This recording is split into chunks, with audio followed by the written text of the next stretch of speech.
Hey guys, welcome to the channel. As you see in the thumbnail, what if Naruto unlocked 13 years old harem jutsu and save all? Before I start, please do support for more awesome content and subscribe my channel and like this video.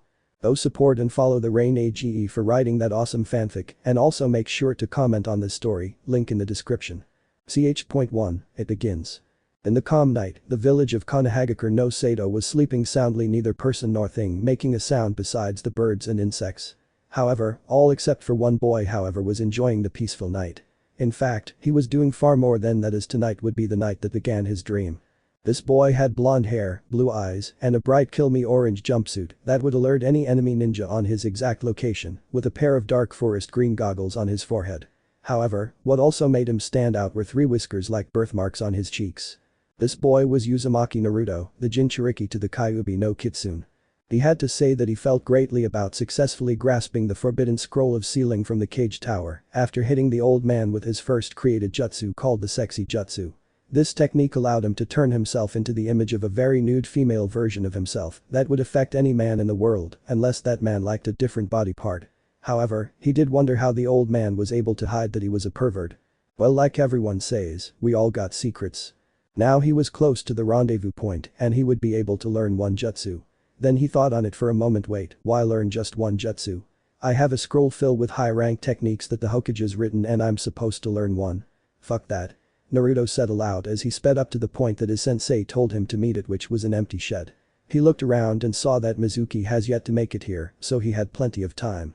He then opened the forbidden scroll and pulled out a spare for himself, then without waiting any further, he began to copy then down.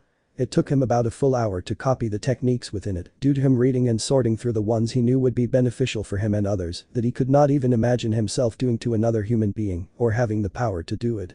He was amazed at the techniques within this scroll, as some were moves that involved the elements, mainly lightning and fire, and others involved the manipulation of chakra. Then came the last one that he just had a strange feeling about. It felt as if he needed to learn this one along with another called Shadow Clone Jutsu. Sure, he was not good with clones, but how could you deny a move that when it allowed you to fight in multiple areas at once, and as a plus it allowed the user to gain the knowledge that the clones obtained during their lifespan? That would make training far easier. Shining Finger. This is a chakra manipulation technique created by Namika's clan founder. Kashu Doman later remained Namika's Doman. This technique is said to use heat energy or is a variant of a fire jutsu that would later make Doman famous and give him the name Heat Fist. When the user uses this technique, it holds the appearance of metallic green-gold energy surrounding the user's hands. When technique is in use, it can cause tremendous amount of destruction to the enemy, such as a crushed skull to a melting of an internal organ. In addition, it seems to use the technique you must use a special chant listed below. Naruto could only gasp at that. That technique was something that he would most likely dodge due to what its capabilities were, but after thinking it through, he remembered something during one of Iruka's classes, which he stayed awake through besides when he talked about seals. He stated that the shinobi world is not a world of fun and adventure. It is a world of military and death. He told his class that day that the time will come when they have their first kill, and they would need to be ready when that time came. I guess I can't deny it, I need to learn this jutsu. He said as he began to study through this move thoroughly. Time skip. 3 hours later. Naruto walked back to the shed looking exhausted from all the work he was doing for the past 3 hours. He managed to get a firm hand on the shadow clone techniques, but Shining Finger was a different story. He had a very hard time creating the jutsu in his hand as he needed to pump large amounts of chakra into his hand and mold said chakra to remain within his hand. Now he was glad that he was smart enough to learn shadow clones first, as thanks to that he had help in the matter of getting it down. Nevertheless, even with the help of his clones, he still needed something to help him get this move down. The only question is what was needed in that regard. Before he could continue thinking on the matter, Iruka made an appearance in front of him with an angered look on his face. Naruto, what do you think you're doing stealing that scroll? Don't you know that you have nearly the entire village searching for you and that scroll? He said with anger in his voice while Naruto just smiled and laughed to himself before he scratched his head and spoke. Yes, sorry about that Iruka-sensei, but now I can pass. Naruto said with Iruka looking confused. Pass. Pass what Naruto? Iruka said with Naruto's smile growing a little more. The secret exam, where I take the scroll from the cage tower, then learn one technique from it. I had to say that they were hard to learn, but I managed to get about 4 down with one I'm still working on. He said with Iruka surveying the area then his student and looked impressed. He's not lying. I can see that he has been working hard just by the appearance of both the area and the way his cloths look. Iruka said, now wondering who told Naruto this, since it was obviously a lie. Naruto, who told you this exactly? He said with Naruto's smile dropping and he himself eyeing his sensei with a strange look. Mizuki sensei did. He told me that there was a secret test in which all I would have to do was take hold of the forbidden scroll, then I could learn one jutsu from it. So do I pass or not? Naruto said with his voice sounding anxious. Though how could you blame him, after all he just stolen a high-class artifact from the cage tower of all places and then learned 4 techniques within the last 3 hours and one that still needed to be worked on. If he was being tested on time as well, he was sure that he was guaranteed to get the rank. Iruka however was still thinking this strange matter through him, why would Mizuki lie to Naruto like that? Surely he couldn't expect Naruto to successfully steal the scroll and learn a jutsu from it, all the moves are way too advanced for Naruto to even try, much less learn. Unless that's what he wanted. He said as his eyes widened, but before he could say anything the sound of whizzing weapons could be heard in the distance. As if on instinct, Iruka pushed Naruto away from the weapons and turned to take them head on. The result of his actions was him getting hit by multiple kunais with 2 hitting his chest, one embedding his leg and another grazing his cheek. He looked up at the direction the kunai flew through and saw Mizuki standing on a tree branch with 2 large shurikens strapped to his back. Damn, I can't believe I missed that brat. Oh well, I can still take care of him later. He said with a dark chuckle escaping his lips. Mizuki, what do you think you're doing? Iruka said with Mizuki letting out a dark laugh. What does it look like? I'm taking care of this village's demon problem and I will be paid handsomely in power and money for not only killing him but also giving that scroll to Orochimaru-sama. He said before he turned his attention to Naruto. Naruto, give me that scroll now. He said with Naruto looking very confused at the situation and as a plus something in the back of his head was telling him not to give him this scroll. No Naruto, don't give him that scroll, just get out of here. Iruka yelled at Naruto, which caused Mizuki to laugh again.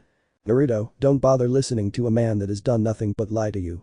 He said, which made Naruto give the man a confused look. Lie to me? What do you mean, Mizuki-sensei? What has Iruka-sensei been lying to me about? Naruto asked with Mizuki getting an idea. Why not tell the little monster who he was before his death? Okay then, I'll gladly tell you, Naruto.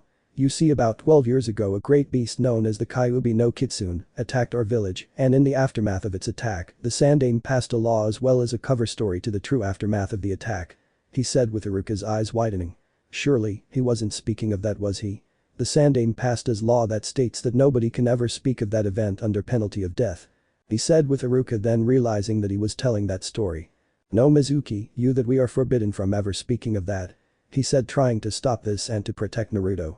However, said boy was now curious as to this since they both knew something that had to do with him. You mean the Kyuubi attack? How can that be forbidden? Everyone knows that the Yondaime managed to defeat, but it was at the cost of his life. Naruto said with confusion in his voice. That was the truth, right? No, you fool, that was but a lie created by the Sandaime in order to fool the younger generation. What the truth is that the Yondaime couldn't defeat the Kyuubi, for the Kyuubi was one, if not the most powerful of the 9 Biju. Not even the most powerful shinobi to ever live was able to defeat the beast, so he could only do what was available to him, and that was using a child that he found in the dumpster and seal the beast within him. He said with Naruto looking surprised. No Mizuki, stop. Iruka said with Mizuki giving him a galler. Stop what? From telling him the truth?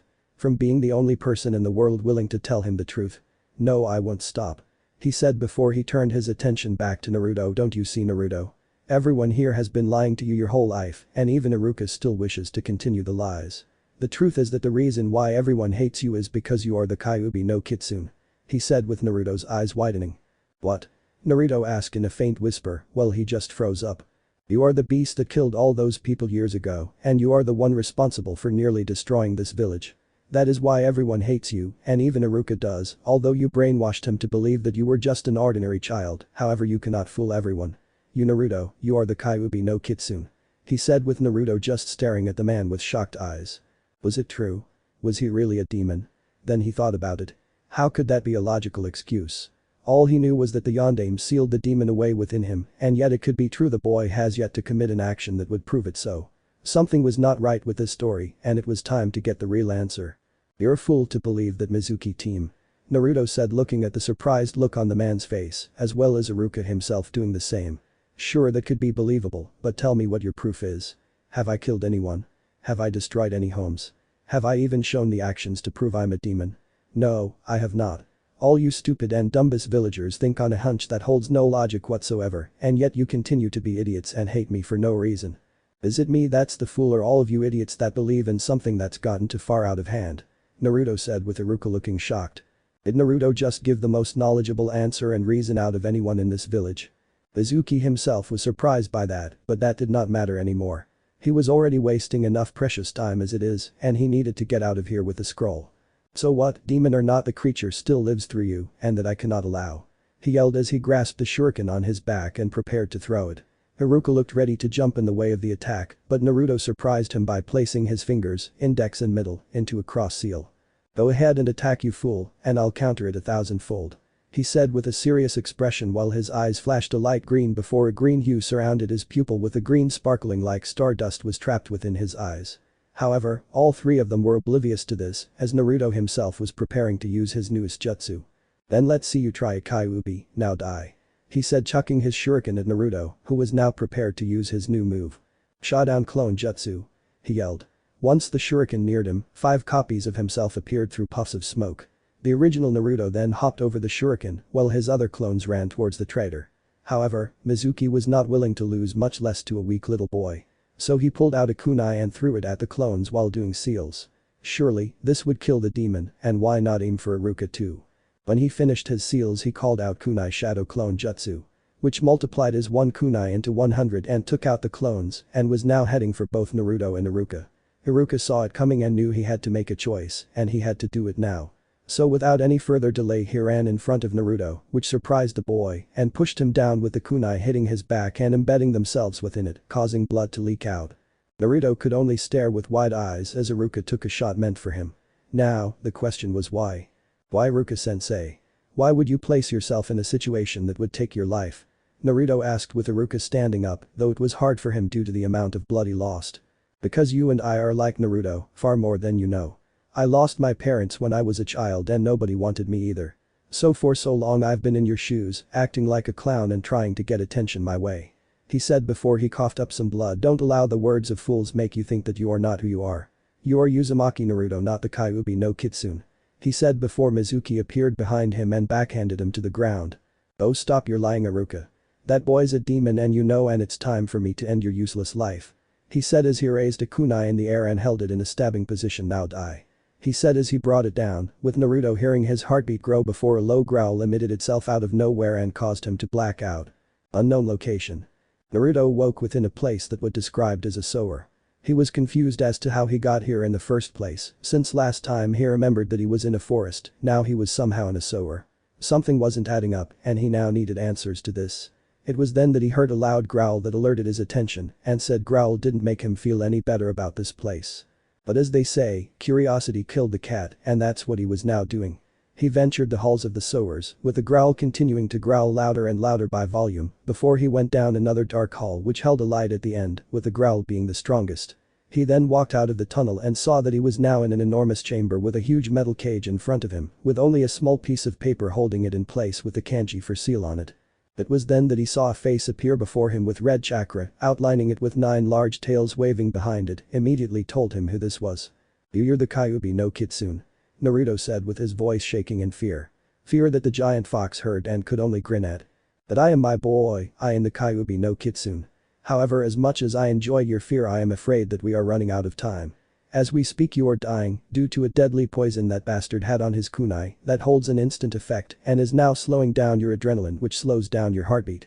He said with Naruto looking shocked. However, lucky for you I wish to avoid this at all cost because if you die, I die.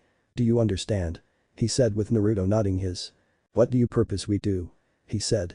That is very simple, which you must accept however, as if you don't we die. What I will do is give you some of my chakra, which will heal you indefinitely. However, I am fairly sure that once that happens your body will undergo a certain metamorphosis, if you can call it that. He said with Naruto looking confused. Metamorphosis? Do you mean like a transform of my body? He asked with Kyuubi shaking his head. No, what will happen is that your body will radiate my chakra like armor. You'll be able to move at high speeds and your strength will be increased by twice of what your body produces.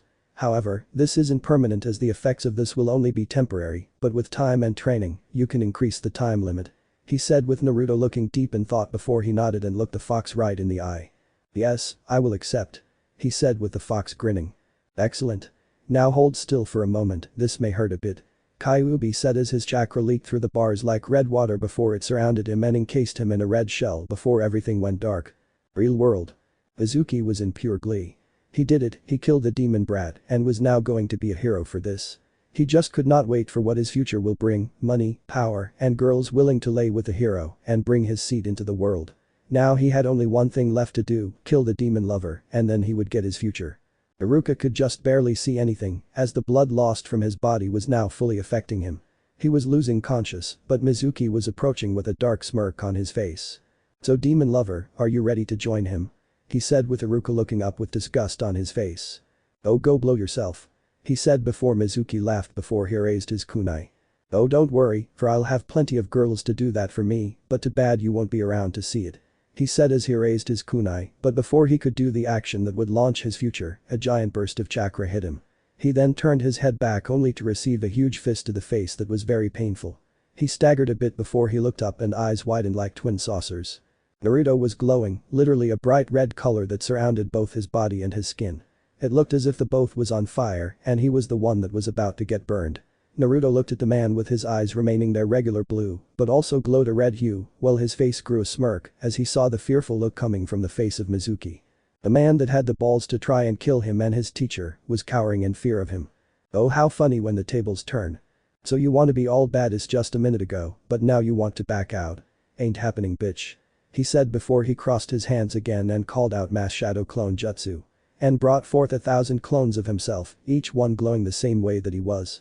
The original then simply pointed towards Mizuki and simply said, "Dead him," which the clones followed without a moment's notice. Mizuki was then kicked under his chin with one clone calling out "You." 2 more clones followed him with kicks to the back calling out "Zu." 2 more clones sent him up higher till he was past the tree line calling out "Ma." The last one came above as he axe-handled the man in his gut while calling out "Kai." As his body flew down to the ground with the remaining clones joining the fray and each extended their own right arms in order to take out the traitor Naruto 2K combo. They each yelled as they all hit Mizuki with their rights before 2 clones raised their legs to the air and bicycle kicked him down to the trees below. Mizuki bounced off the tree branch and landed on his knees before he got up with pain all over his body. He looked up and saw the original Naruto charging at him with his hands glowing gold. "These hands of mine glow with an awesome power," he yelled as his hands turned full gold while he brought his arm back. "Their burning grip tells me to defeat you," he said as he neared the traitor, who was now pissing himself from his fear. "Now, here I go shining finger," he said as he grabbed Mizuki's head, which made the man feel as though the hands of God were grabbing his head and were slowly crushing it. "This is all could have been avoided had you not tried to cheat your way to power. What a waste of a life," he said before he pumped in more chakra before he managed to close his hand and cause Mizuki's head to explode and his body plop on the ground with his blood escaping the body. Later on in that night. That all happened about an hour ago as Naruto now sat before the Hokage's desk with said old man staring at him as the boy finished his tale. After Naruto killed Mizuki, he took Iruka to the hospital with Kyuubi's chakra leaving him afterwards. However, lucky for him, he met up with Hisandame with the forbidden scroll as well, and after checking the Chunin in, he was taken here to explain his story. "That's quite the story, Naruto-kun, but just to be sure this is all true?" he asked with his gaze never leaving the boy he looked at like a grandson. "Yes, it is, old man, that is the absolute truth," he said with Saratobi Hiruzen rubbing his chin before he nodded to himself and got up. "Apparently, since you have accomplished so much tonight, I think it's only fair to keep your night going and give you what's yours," he said as he got up from his chair and motioned for Naruto to follow him. Though Naruto was confused, he was inwardly happy inside. "Now Naruto, I know that I've kept this away from you for basically your whole life, and I do apologize to you for it. However, given the circumstances as they are, I had to keep this from you to protect you," he said as he opened a door and led both himself and Naruto into the scroll room. "About 3 weeks after you were born, both of your parents knew the Kyuubi was coming closer to the village by the second. On that day they both wrote wills and left everything for you that they knew would be useful in your future. Both of your parents left you these items, but your father left you something else. He said that it was for something that only you can see," he said, handing Naruto 2 wooden boxes with the image of a whirlpool on one, while the other held the image of a falcon. He then handed Naruto a scroll with gold wrappings around it with a symbol for a heart with 2 swords going through it. "He instructed me to tell you that you would need to read this alone, for only your eyes are allowed to see this," he said with Naruto nodding before he looked back at the boxes. On it he saw that they each held 2 letters with his name on them. Naruto took one of the letters off the box before he read it to himself. "Dear Naruto. If you are reading this, then that means that either Saratobi-kun or a new Hokage has seen you ready to learn of me and your father. I feel very saddened that this is possibly the only way I can speak to you, but it must be done. I would also hope that you are aware of the Kyuubi no Kitsune resting within you, for not even the Yondaime was able to kill such a powerhouse as that beast. I would also hope that his wish was seen by the villagers to have you seen as a hero, but I'm not as simply minded as him, and I can tell that you possibly weren't. But enough of that, allow me to tell you about myself. My name is Senju Kushina, the Crimson Dragon. Now my son, I got my name from being one of the first female Anbu captains in history, as well as to the large amount of enemies I've built up over the years. Another reason for my fame is thanks to my clan name. In fact, thanks to my clan, we were able to save Kusa from an invasion from Aimantaki, which is why if you were ever in Kusa no Kuni, you would be treated like royalty. When I was born it was within Yuzu no Kuni, which was sadly destroyed in the Second Great Shinobi War, but we migrated here after our allies, the Namikaze clan, reassured us that we would be safe with them. However, I must beg you to not use our clan name of Senju outside the village, for many enemies would love to get revenge for the deeds our clan has committed in the years past. I know Sarutobi probably gave you the name Uzumaki under the guise that you were adopted into my false clan for payment in assisting the Yondaime, but don't use it any longer until you're strong enough to proclaim your heritage. Now it's time to truly pass down a sacred item in my clan, which is a family sword, called Akatsuki. It was forged by my grandfather many years ago when he forged this sword from pure gold and reimbursed it with a chakra system so that it would be able to repair itself from any dent it gets. It holds a few qualities that would make most kill for it, however I want you to use this sword with pride and live the name of Uzumaki. From the only woman whose love for you will never be surpassed by anyone, not even your future girlfriends. Your loving mother. Senju Kushina. P.S. Also, as a person that hails from Yuzu no Kuni implies, we have a firm knack for water techniques. In fact, our affinity for the element runs so strong that we can pull water from the very air itself, so you will find our clan's water techniques within the case. Naruto just stared at the letter for a while longer before he turned to the case that held the whirlpool symbol on it. He then opened the case and pulled out the sheathed blade of Akatsuki. The sheath of the sword was bright gold color, with the handle of the sword being wrapped in gold-colored dye, with the guard being a circular shape and was also gold as well. Naruto then grasped the handle of the sword and pulled out the blade, which made him whistle. The blade was looked to be a standard Anbu class sword and as his mother said, was made of pure gold, with the blade itself shining as if it was coated with a special shiner. He then resheathed the blade and moved to the next one, which he could tell was his father's. He reached for the letter and was surprised to see how sloppy it was, but then again who was he to talk about penmanship? However, but thankfully he was still able to read what was written. Dear Naruto. If you are reading this then the old man either thinks you're ready to take on the world or he couldn't keep his mouth shut. Hopefully it's the later but we shall see. Now I would explain why your life is probably as expected, but I'm afraid that I'm way too lazy to even bother explaining, something your hates yet loves about me. However, what may come as a shocker to you is that I am the one that sealed the Kyuubi into you. That's right. You're the patented son of the Yondaime Hokage. Take a moment to breathe it all in. Naruto laughed at that. He was sure that if his father was here, all they would ever do was laugh and enjoy themselves. However, all joking aside I must apologize for what I have done to you.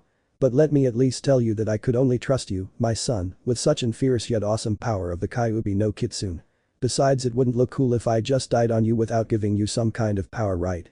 Besides that fox would be too proud to allow himself to die, so I bet he's probably made you strong over the years, but then again, you may not even have knowledge of the fox until today. Hopefully it's the later but once again who knows. But enough of all that, allow me to introduce myself to you.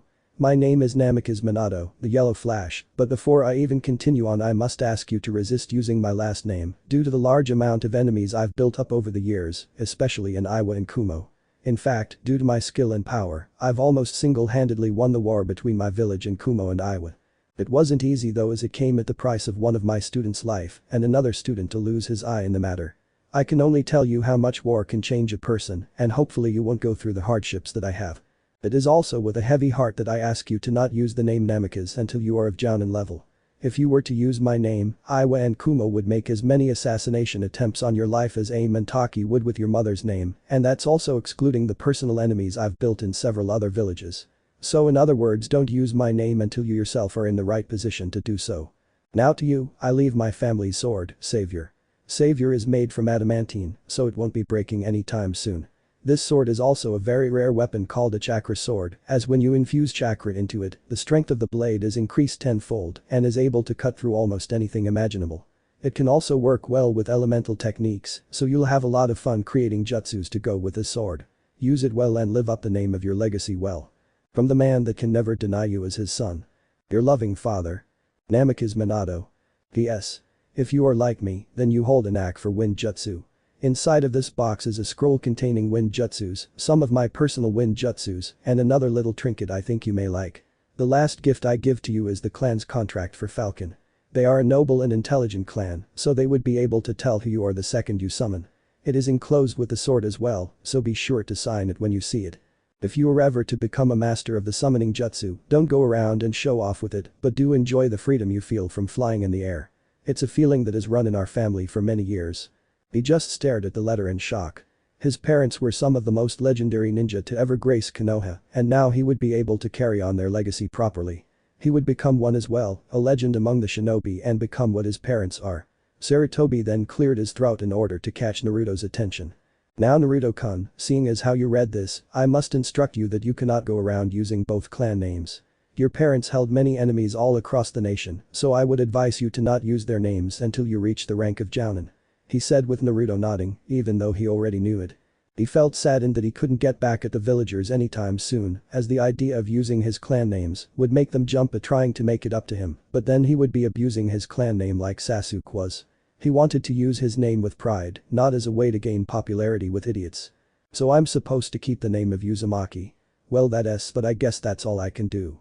He said with Sarutobi nodding. I know, Naruto-kun, but lucky for you everyone will just think you're Uzumaki until the time comes where you reveal your true names. Everyone here just thinks that the Yondaime had you adopted into his wife's clan as payment for your unasked service in the Kyuubi attack. The only names you should dodge using is Namikaze and Senju for now. He said with Naruto smiling a small smile at that before he opened the case and saw his next sword.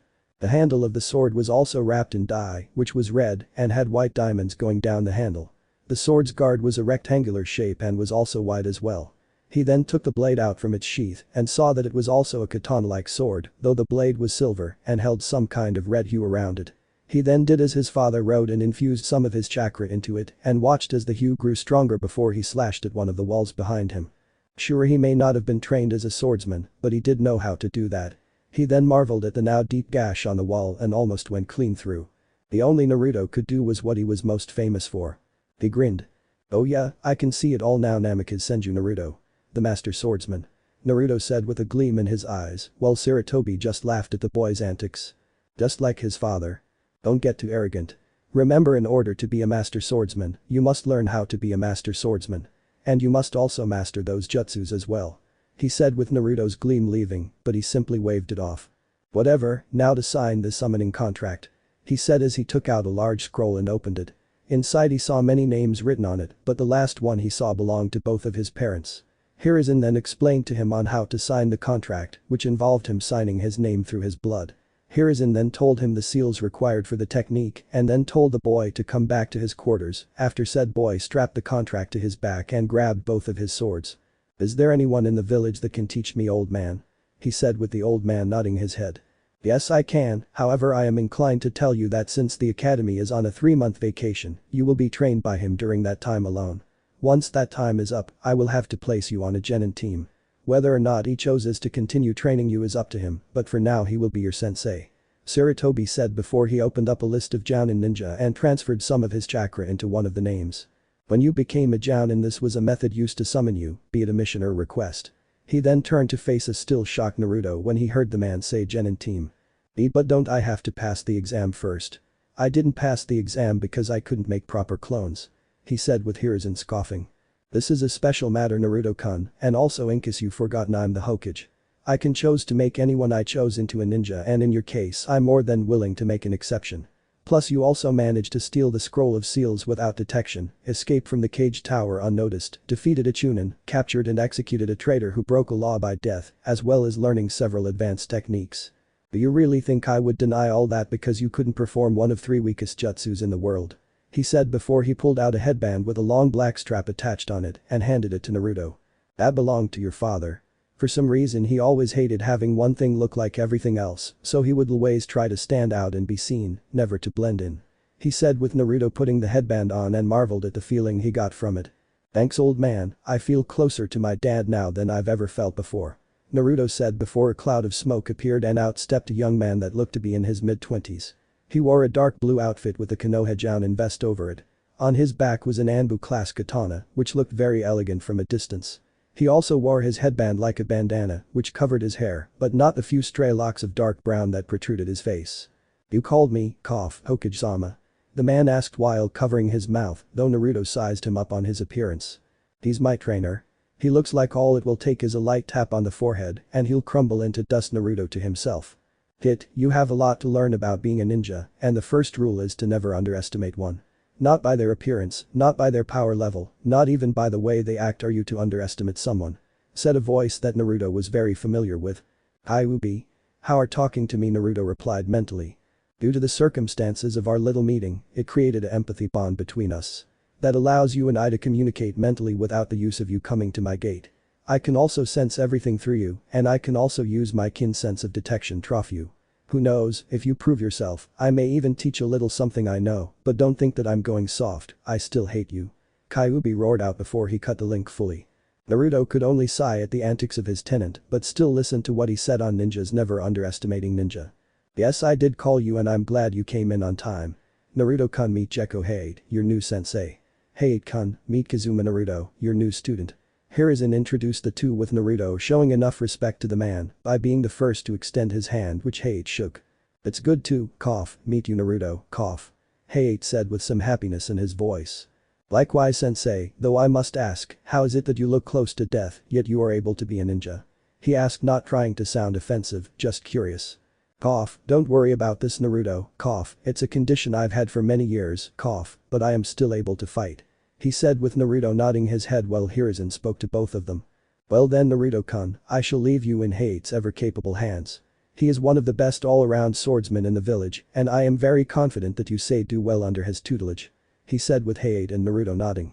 "I take your word on that old man. Where shall we meet tomorrow sensei?" Naruto asked. "Over at training ground 14, tomorrow at 9 AM sharp." "Okay," he asked with Naruto nodding before he left the area in a puff of smoke. Naruto himself smiled inwardly as things were finally getting better for him.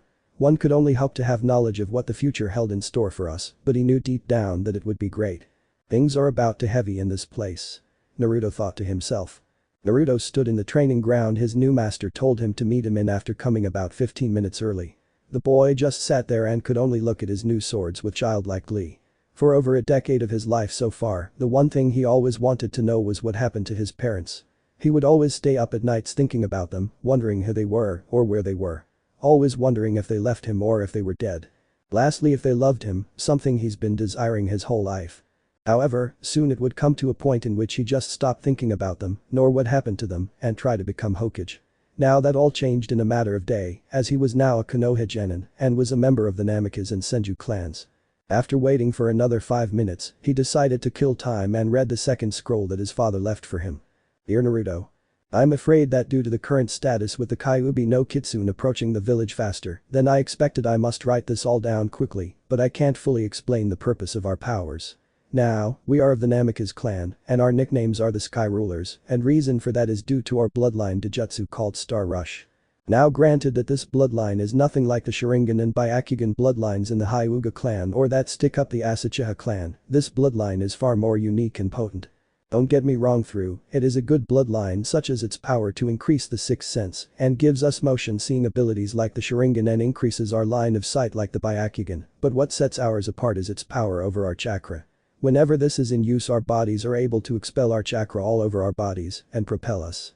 We can use this bloodline to increase our speeds to higher levels and it also strengthen our bodies to handle intense battles that exceed our limit. Due to our clan's unnatural amounts of stamina, this bloodline helps us fight in longer successions than others. Plus when you are truly in sync with this it will tend to assist during battle, such as helping you create strategies, use combos, and could even go as far as to tell you who is your enemy. All in all, this is one awesome bloodline. Now to use your bloodline, you have 3 options. 1. You already have the bloodline active and just chose to not turn it off. 2. Is you can transfer chakra to your eyes and pull it then just as fast take it back. 3. Is that you are in a situation where your life is in danger or your emotions exceed your own control. Whatever you do, don't allow it to go into that type of activation because whenever rage activates it, you will never be able to stop the activation until the target of your rage is dead. Master this bloodline Naruto and prove yourself as a Namikaze clan member. Namikaze Minato. Naruto looked surprised reading what he did. He held a bloodline limit and apparently, it was awesome as his father pointed out. He couldn't wait to practice this theory out, but he would have to wait, for at that moment Hate showed up. Naruto then got up and walked towards the Jounin with both of his swords in hand. Hate eyed the boy's blade and marveled at the way they looked. But to see that you're really Naruto, now it's time to begin your training. He said before instructing Naruto to sit down so he could begin the lesson. What are you going to teach me first, sensei? Naruto asked with Hate drawing his sword and held it in a loose stance. Well Naruto, the first lesson I will give you, is how to properly handle a sword properly. Now the point to handle is to use it as an extension of yourself, Now show me, your stuff. He said with Naruto nodding before drawing savior and stood in the stance that Hate instructed him on. For the next 2 hours Hate instructed him on the stance for holding one or both of his swords at once. Hate would also help him in correcting his mistakes, such as his hand turned in the wrong direction, or even to when his foot being pivoted more than needed. While they were small mistakes, Naruto could feel the difference in his movements and was slowly getting the basics down. After 30 minutes of practicing the basics, Hate called the boy to a halt. Good job Naruto, you're doing fairly well in your first lesson, I would even say that you have the basics down, already. He said with Naruto smiling brightly. However, don't get arrogant, you still have a long road ahead, but it's good that the basics are down, now let's continue on to the next step, which is called the eye jutsu. Here let me demonstrate it to you. He said before pulling out a kunai and tossing it into the air. Naruto's eyes then watched as Hate grasped his sword's handle and in a quick flash, he drew it and sliced it in two. Naruto's eyes widened seeing that and all he could say was whoa. Hate chuckled as he sheathed his sword and spoke funny, that's exactly what I said when I learned it. What Iijutsu is the technique in which you draw your sword in quick succession, allowing a quicker counter-attack and allowing you more time to prepare yourself. Now let's get this started. He said with Naruto nodding as he grasped Savior's handle. It was time to shake things up in this village. Time skipped 3 months later. Naruto now stood overlooking Konoha with an expressionless look on his face. A look that a certain fox taught him to get accustomed to whenever the time called for it. He was now taller after the training and now stood at 5'10", and he was very thankful to no longer being the short loudmouth blonde this village hated. He now stood over the fort's head with his new outfit adorning his look. Gone forever were the orange monstrosity and the green goggles. In its place was a black shirt with the sleeves looking to be made of fishnets and went into the center of his upper arms along with a gold circle in the middle. Around his both forearms were white bandages. On his hands were fingerless black gloves with metal backs to them. His pants were black as well with black combat boots that helped his look out. He also wore both of his swords on his back that appeared to be vertical, not to an angle like most would do if they wore their swords across their backs. To finish the look was his headband that now held a long red strap tied around his forehead. Okay, think of Doman's outfit when he's fighting with Burning God Gundam and G Gundam without the shoulder pads and the outfit being made of leather. Also think of Mobile Suit Gundam's Gundam design and you'll know why I chose that. He sighed deeply as he looked at the village below. Over the course of the past 3 months, he did nothing but work on what both Hade and Kyuubi had to teach him, but of course he had to earn Kyuubi's respect first, and that was something he refused to relive. During his first month of training, it was focused mainly on his technique. He also took that time to hang out with his master, as they both found several things that they found in common, such as playing pranks on people, the scent of lavender, and even staring at a moonlit sky on a hilltop. The second month focused on the more practical aspects of Kinjutsu. Naruto was trained in the proper performance of slashes, thrusts, parries, counter-strikes, and more. Naruto got his technique down during that month, faster than what Hade expected as it took a lot of the time Hade expected for the boy. So he took the rest of the time to help the boy in his ninjutsu, as well as helping the boy with his elemental chakra training. During that month it was learned that Naruto held the wind, water, and lightning elements, something Hade was shocked with as he never expected the boy to hold 3 elements at his age. He himself held the element of wind and lightning, so he was able to assist Naruto in the element. Before you want to complain about it, remember 2 things. 1. Hade was dead when Naruto learned about his element, so why not let him have the wind element? 2. It's fanfiction, so shut the hell up. However, he had no idea on how to help Naruto with his water element, so he asked the Hokage to give the boy a teacher on element chakra, and what resulted was a man named Tenzo Yamato. Yamato was the perfect trainer in terms of elements, being a full master of his own elemental chakras, as well as being the only man to hold the Mokuton element since the Shodaime. Yamato himself was as shocked as Hade was in the terms of Naruto's elemental chakra, but that soon changed when he helped the boy out in his training. Naruto showed high potential with wind and has even made a new wind jutsu but kept it a secret till the time was right to use it. The boy spent the rest of his second month training relentlessly on his elemental training, even going as far as to use shadow clones to help him with it. In the end, Naruto was able to grasp wind and lightning chakras easily, but his water chakra he would continue to need work on. However, that didn't stop Yamato from assisting the boy in learning how to use the water jutsus left to him by his mother. One technique was called water release. Whirlpool Fang, which made the water below his feet swirl like a whirlpool and then would rise from the whirlpool and attack the enemy. Another technique was called Whirlpool Dragon, in which the same method would apply, but a dragon's head would form. The third month would be a different approach, as Naruto took that time to learn a style from his mother's clan called Tenkiri, Sky Edge, which was a pure speed and precision style. It was a style that Hei thought was lost for many years, but to see Naruto was in the possession of the style, he knew he just had to learn it. Therefore, he and Naruto spent the rest of the third month training in the style, with Hei getting it first since he was the master, and Naruto slowly got it until he noticed something. He was too slow. Therefore, Hei gave him some training weights to wear on his legs and his arms, which had instant results, but that boy knew that he needed to get faster if he wanted to truly use this style at its full potential. It was also during that month that he would create several techniques with his wind chakra and has even mastered a large amount of the jutsus that his father left him. He had to say that he enjoyed the amount of technique his father left him and could not wait until he had it all down. But then came another thing to work on. His bloodline Dojutsu. Naruto had already been able to understand the method needed to activate his bloodline limit and in fact he got it within 3 days, but he was now working on getting used to its power, but not addicted to it. He had to say that its power gave him an amazing feeling, but he knew he had a long way to go before he got his bloodline down as well.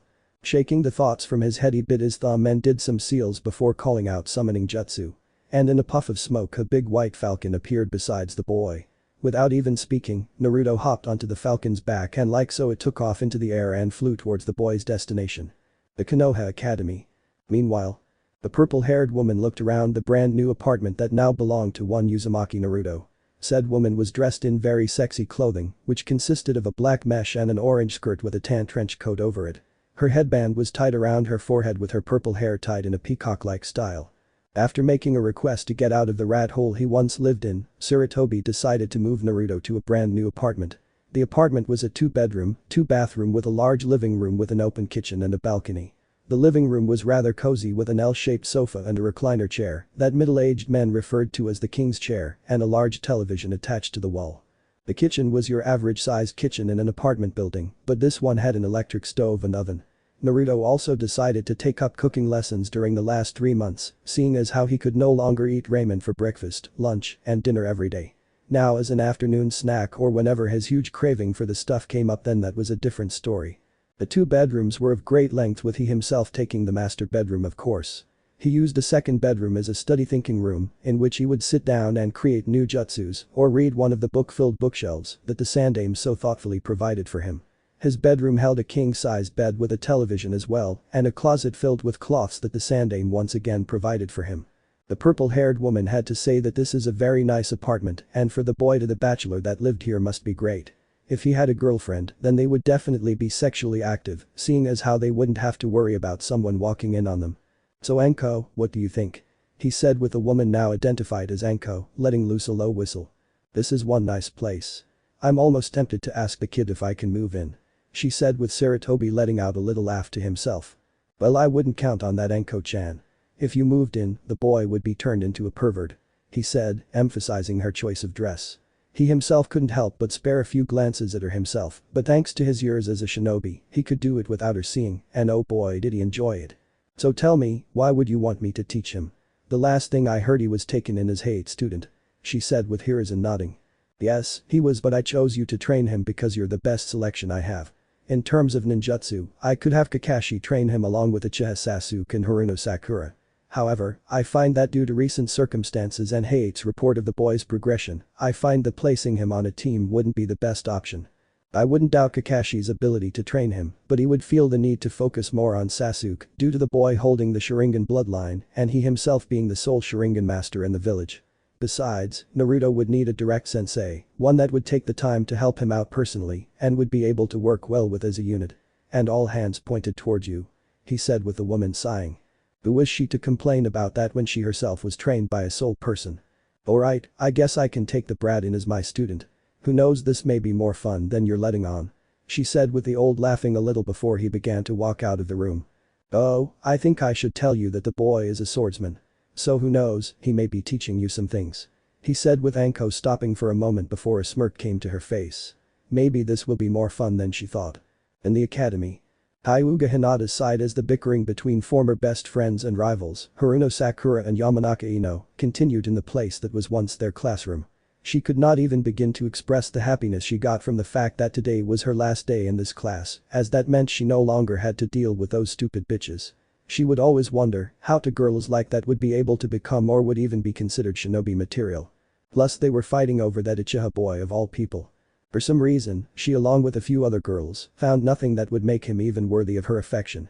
In fact there was nothing she found that was even worthy of her own attention. Maybe it was because she knew who she wanted and wasn't stupid like those two. Who knew? But her good mood would soon fade as the absence of said crush further proved the rumor that he failed the exam. But her thoughts on the matter faded when the door to the classroom slid open and in walked said boy that unknowingly captured her heart and she had to say that her jaw dropped along with several other girls in the room. Hinata was looking the boy over up and down while slowly taking in his new appearance as well as height. In which, from her point of view she could easily see that he was now her height. But she was the only one staring as other girls had pink spots on their faces.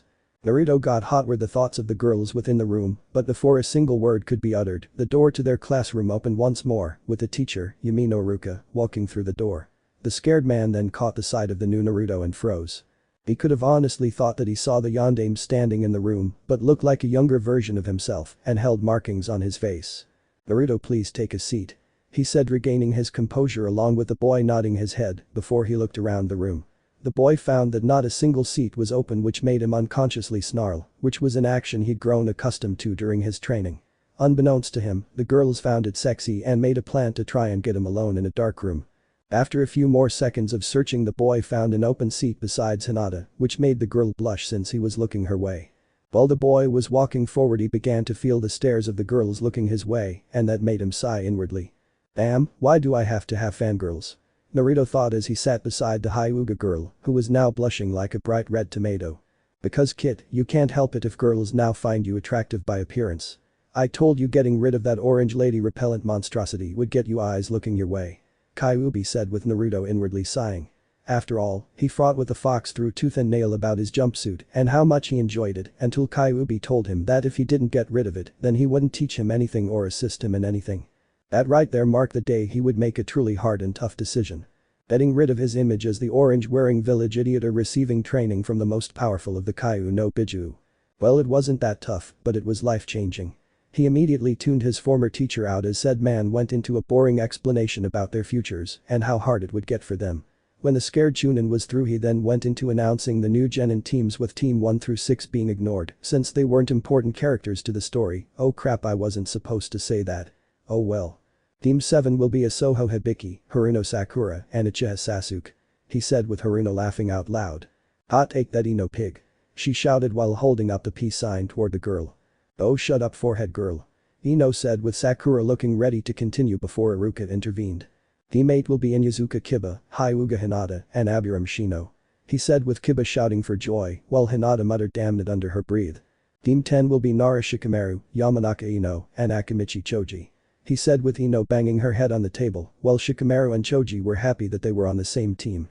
Iruka then went through the remaining 3 teams before he called out Naruto's name. Uzumaki Naruto, the Hokage has chose to do something different for you. He said with everyone's attention now being completely on their former teacher, the Hokage has instructed me to tell you that you shall have your own personal sensei. He said with Naruto's raising an eyebrow while everyone else looked shocked. But Iruka sensei, how could that be? How could he even get a personal sensei over Sasuke-kun? Plus didn't he fail the exam? Sakura said, as the fact that Naruto had his own sensei while her Sasuke-kun didn't was, well, ludicrous. That's because Naruto just wanted to play a prank on you and it worked. As for why he has his own sensei, it's due to the fact that none of the teams I've announced holds a sensei teachable to him, nor would he be able to balance the team. This was what the Hokage considered as the best course of action for him. He said with Sakura nodding her head, since that was understandable. Plus if her Sasuke-kun had his own sensei, then he wouldn't be on her team and that was something she needed. You were all dismissed for lunch for about an hour and then returned to meet your new senseis. He said with everyone nodding. 1 hour later. Naruto sat back in his seat with Hinata beside him, blushing brightly with a smile on her face. Today marked the very first time she hung out with Naruto, as he asked her to have some ramen with him. During the time they got to talk and she surprisingly was able to hold back on fainting around him, a habit that she was thankful for working on during the last 3 months. She had to say it was fun seeing where his favorite eatery was and also saw that he had enough manners to eat his ramen slowly, though she was sure that it was due to her presence around him. She was glad to see him out of his old orange jumpsuit and in new cloths that made him look cuter in her eyes, though she was never attracted to him for his looks. The boy would then take the time to get to know her better and she herself did the same. Hinata was unaware of what the blonde boy was doing, but what Naruto was trying to do was slowly get the girl out of her shell and be herself. While she stuttered throughout the conversation, Naruto slowly coached her into speaking without being so damn shy, and while it worked in a way that she didn't stutter as much, she still spoke too damn low. Besides all the however, Naruto found the girl to be really nice. Far different from the dark and weird shy girl that he thought she was during their years in the academy. After a few minutes of waiting, the doors opened to reveal one Mitarashi Anko stepping in with a stern look on her face, while all the boys felt the blood in their bodies travel to one specific area. The woman had a smirk on her face, since that was always the reaction she got from teenage boys and perverted men trying to have their way with her. "Okay, I'm here for Uzumaki Naruto. Wherever you are, meet me on the roof," she said as she disappeared in a puff of smoke. Naruto smirked to himself as he got up from his seat and headed towards the roof that his sensei told him to meet her. Time for things to change once more. Naruto was now located on the top of the building at the academy, with his purple-haired teacher before him. Naruto gave her a good look over, and while she didn't look like much on the outside, but Naruto knew that outside appearance don't mean shit on the battlefield, for you can look like a retarded monkey and still kick people's asses. Before him, his teacher was doing the same thing and felt the same way the boy did, but she wasn't one to judge a person's strength by appearance. "Okay kid, it's time for us to introduce ourselves and seeing as how I'm your teacher I'll go first. Now my name is Mitarashi Anko, my likes are dango, red bean soup, training, and torturing nukenin and spies. My dislikes are arrogant punks, fangirl kunoichi wannabes, people who are too judgmental on others, and snakes. My ambition is to one day find my traitorous sensei and snap his neck in my hands," Anko said with a small fire lit in her eye, though Naruto thought it was a little strange actions. "Okay, my name at the current time is Uzumaki Naruto. I enjoy eating ramen, training, my previous senseis, and the swords I received from my parents. I hate arrogant people and ignorant people who hate without very little knowledge on why they dislike what they hate. My ambition is to one day rebuild my clan and prove to the entire elemental countries of my own existence," he said with Anko nodding her head before speaking again. "Okay kid, now I want an assessment of the techniques you know so that way I'll have a better understanding about your skill," Anko said with Naruto pondering for a moment before he spoke. "I know only 2 of the academy jutsus, the transformation and substitution jutsu. I can't use the regular clones because of my chakra being too large, but I can use the shadow clone technique. I know about 5 wind release techniques, 2 water techniques, and 1 lightning technique. I have a majority of my skills going to my swordsmanship along with some other things, and the last is a technique I'm inventing, but it will take a little while before I'm finished with it. How's that?" he asked with Anko staring at the blonde boy with her mouth agape. "Not a bad resume you got there kid. I never suspected that you knew so much after you came out of the academy. In fact, I always thought that you were just a snot-nosed kid that had too much swagger about himself and everything. However, that is far different from what I see right now, and sadly, I would only be able to help you in ninjutsu and taijutsu, but kinjutsu is not in my ally," she said with Naruto stroking his chin for a moment before he spoke. "I think I know a good solution to that problem," he said to Anko. "How's about I teach you how to use a sword, since I'm not in need of more lessons in kinjutsu at the moment, I can teach you what I know," he said with Anko looking surprised at that before she smirked at the boy. "I would say that you're on kid, now I want you to meet me in front of training ground 44 at 0700 tomorrow morning. Got it?" she asked with Naruto nodding before she left in a puff of smoke. "I can't wait to learn that technique, but for now I'll just stick with my personal favorite," he said before biting his thumb and performing the familiar seals to bring forth a falcon. He then jumped onto the summon's back before the summon lifted into the air to fly back to his home. The next day, Naruto walked towards the meeting zone and knew that he was about 30 minutes early from Anko's setup time. With nothing better to do, he walked over to a tree stump and sat down in a meditative position with his hands hovering over his legs. He then began to breathe in the fresh air while a green glow came to his hands before energy began to come out. This training technique was something his father told him was needed to help him gain control of his powers, something that he needed to do. Naruto began to focus the energy in his hand, slowly trying to understand the power. This technique was nicknamed the Twin Drive technique, as its only property was to help him release more of his powers. It was also a technique that can help him during battle, as it can help his power output increase tenfold, but he would need to wait a while before he could fight with the move. He sat down on the stump for the entire length of time he had, thus causing Anko to catch the sight before her. She was surprised by what the boy was doing as well as the level of power he was putting out, as it reached low to mid-jounin level easy. Sensing her presence, he stopped his technique before he looked towards Anko with a small green glow in his eyes, before it left him to become his regular sapphire blues. "I take it you're wondering what that was, aren't you?" he asked with the purple-haired woman nodding. "It's my bloodline, but before you ask, no, I don't know all the effects it has, so please don't ask me until I'm ready to tell you," he said with the woman nodding, understanding that these were his secrets and that eventually down the line, she would learn more of them. "Okay, then it's time to begin your training. What I will be teaching you is how to be an infiltrator and an assassin as well, and with your history of awesome pranks, training you in infiltration will be very easy. However, that doesn't mean you can't learn more than you should, so we will begin with your first test," she said with Naruto sighing before he stood up. At least she doesn't beat around the bush. 2 months later. 2 months passed after Naruto became Anko's student, and things were certainly different than what he thought originally. The two shinobi have been helping each other in terms of strength for the past 2 months, and they have grown stronger during the time. Naruto also learned a lot about Anko, and her vice versa, since they would spend time together outside of the training field. They were possibly best friends at this point in their relationship, as they would also spend time outside of training, and would treat each other to lunch, although Naruto paid for the majority. They duo also committed many pranks together, the majority on the Uchiha and his fan club, though the Uchiha got far harsher and well-devised pranks. Naruto felt himself getting stronger by the day, as Anko proved herself to be a true hard ass when it came to training. They already completed 3 C rank mission and many D ranks, since Anko stated that those were more useful as training exercises and not useless tasks given by the villagers, so they don't have to do it. Anko always felt that the D ranks should be done in the academy, so that way they'll be able to get used to working with teammates, and the C ranks can be used to give genuine experience outside the village. However, due to parents being concerned about their children going out of the village and seeing what that world has to offer, forced the village to make a compromise and change the standards of the academy. But that wasn't her problem now, as she had a genin to train in her ways. Over the last 2 months, Naruto and Anko continued to help and train each other. Since Anko had a main chakra affinity for earth techniques and a side affinity for water techniques, Naruto was able to learn plenty from her in the water department, and a little from her. Earth also taught Naruto some of the jutsu that she had learned from Orochimaru, as well as a nifty little jutsu she picked up from Uchiha Itachi, the clone grade explosion. Naruto's Taijutsu skills were slightly lacking at this point, so Anko took it upon herself to introduce him to a man named Mido Guy. Said man was what Naruto called the embodiment of creepy, as he would constantly say the word youthful in his sentences or yell whenever the opportunity presented itself. However, Naruto couldn't deny the fact that the man was a great teacher, as he was taught the man's style known as the Lotus Fist. A Taijutsu style that deals with high speed and high-powered strikes to deal damage. Anko also proved to be a natural at swordplay, as she learned pretty fast with what he taught her in terms of kinjutsu, but that was probably due to her previous teacher being one of the Sannin.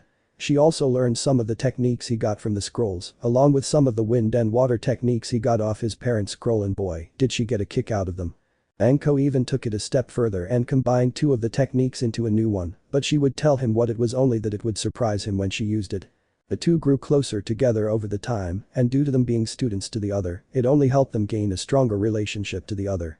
He learned that she was once the former student to Orochimaru of the Sannin, and while that sounded cool at first, it was also saddening after he learned what the traitor did to her. He also learned that she wasn't loved in the village either, as the villagers needed to blame someone for their problems with Orochimaru, and at the time Anko was the best candidate. Just like him after the Kyuubi attack 12 years ago. Anko even went as far as to change her outfit after she realized that all it did was give a distraction to Naruto during his training, so in its place was her jounin vest with black shorts, black arm bracers, and a black jacket over it. Once that happened, things were different for the two rejects, as they were referred to at times by fellow shinobi.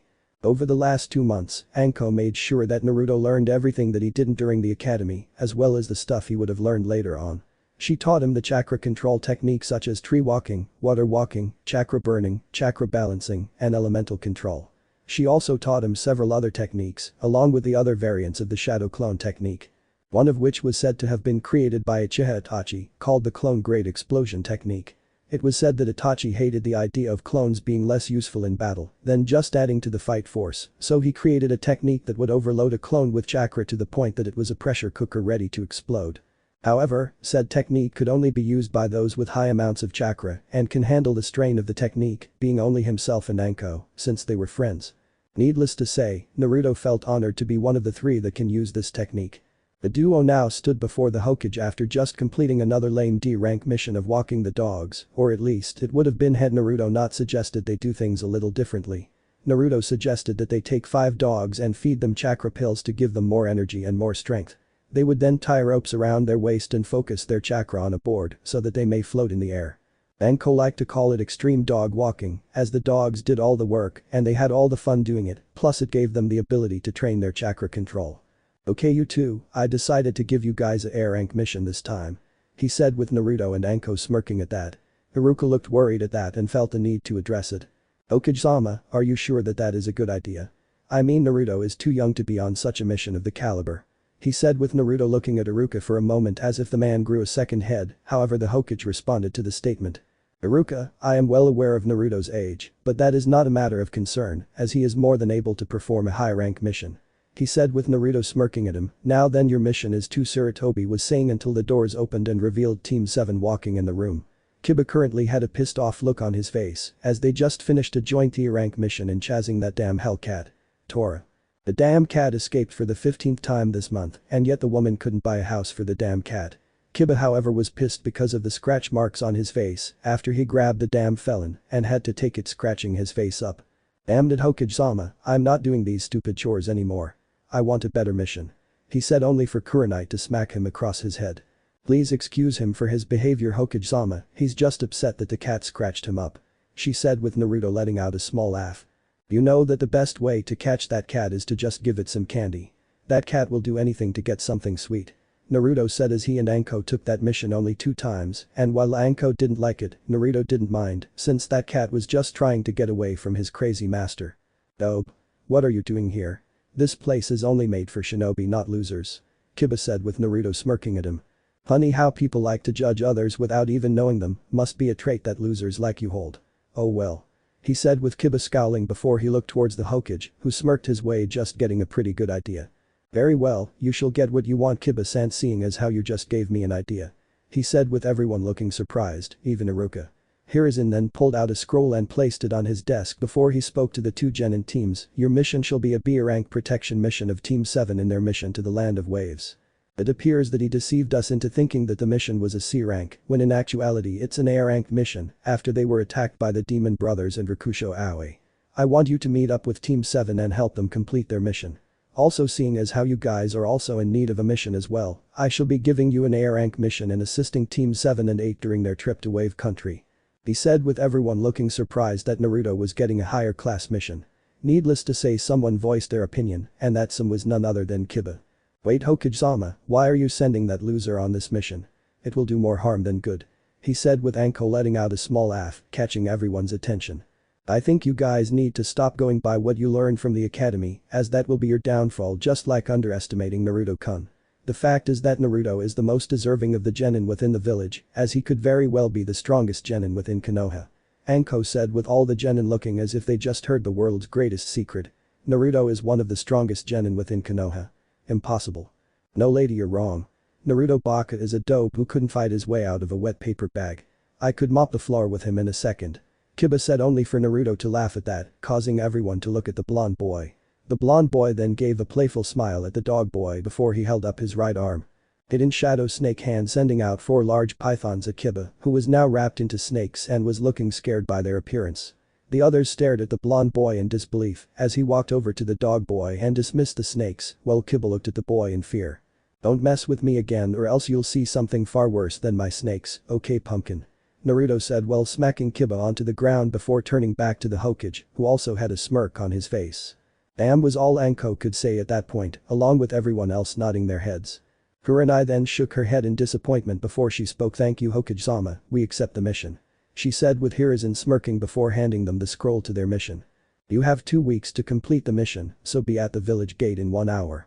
Dismissed," he said with everyone nodding before they walked out of the room. 4 hours later. The group of 6 were currently embarking on their trip towards the land of waves after Naruto arrived to the Konoha main gate with 10 minutes to spare.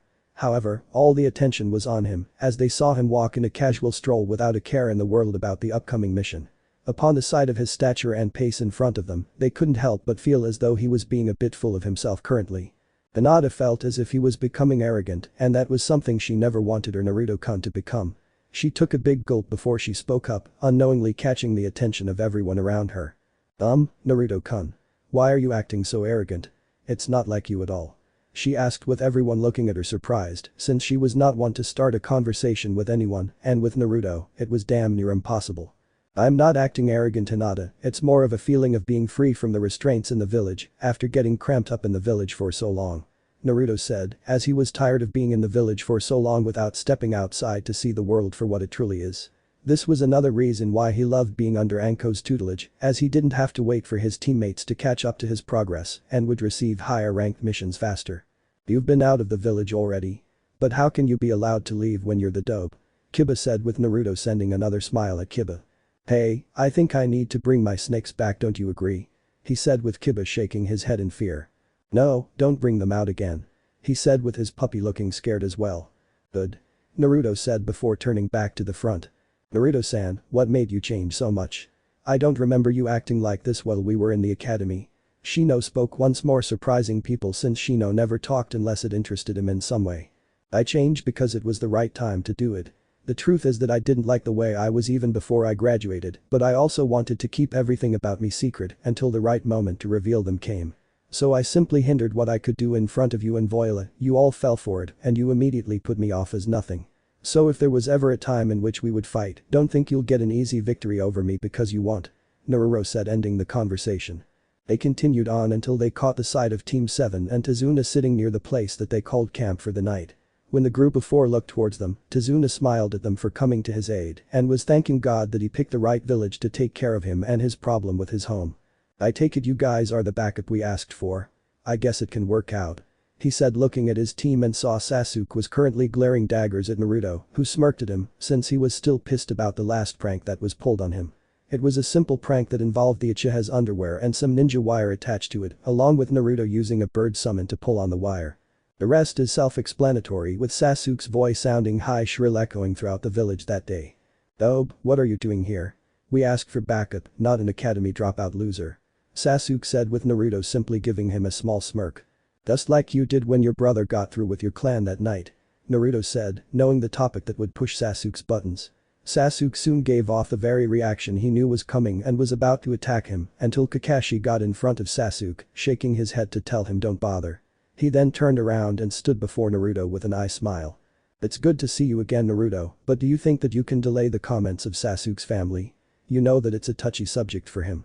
He said with Naruto shrugging his shoulders. Whatever. He said before he looked toward Sakura with a small smile on his face as he saw her red-faced currently. It appears that you know your place now, flat chest, that's good to see. He said with her ready to blow but held down her anger, remembering what he did to her last time. Just don't say anything about Sasuke-kun or else. Sakura said to herself with Naruto's voice broke her from her thoughts. Or else what? You'll do the same thing like last time? He said with her blushing in embarrassment, knowing what happened last time.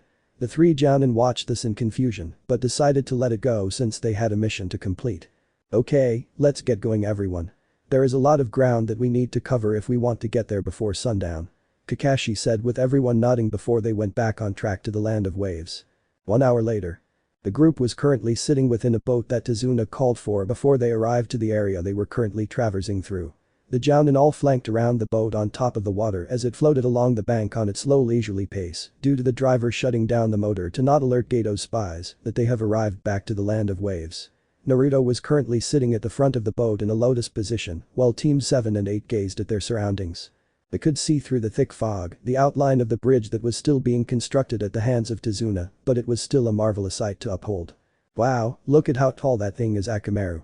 Kiba said in his half-low, half-loud, due to being excited about what would come in this mission. Maybe he could finally get Hinata to see that dope for what he truly is and denounce her love for the blonde boy to get with him. The puppy on in his jacket barked in return before snuggling further into its master's jacket since it didn't like the smell of salt water that much. Quiet, you fool, are you trying to get us all killed? whispered the man rowing the boat, as his fear was now getting stronger after that outburst, and knew that at any minute Gato can have one of his men stashed in the water for an aquatic assault. Sasuke was starting to get bored with all this rowing, as he wanted to get on the ground and get this shit over, so he can go back home to continue his training. Why aren't you using the engines to get us across instead? Wouldn't that get us to land quicker than this? The Uchiha asked in a bored tone while the man shook his head as he continued to row the boat. Gato can have men stationed anywhere he wants at any time he wants, which also includes these waters that we are currently rowing through. If we make the slightest noise to inform Gato of our presence, then it would be trouble for us all. This is also the only way for us to sneak in resources from the mainland, as if Gato manages to seal this pass off, then there is very little hope we can have besides the completion of the bridge. Izuna said before he looked towards the front, indicating that the subject was no longer open for discussion. A couple of minutes passed before Naruto opened his eyes and looked towards Anko, who soon turned her head to look towards her student.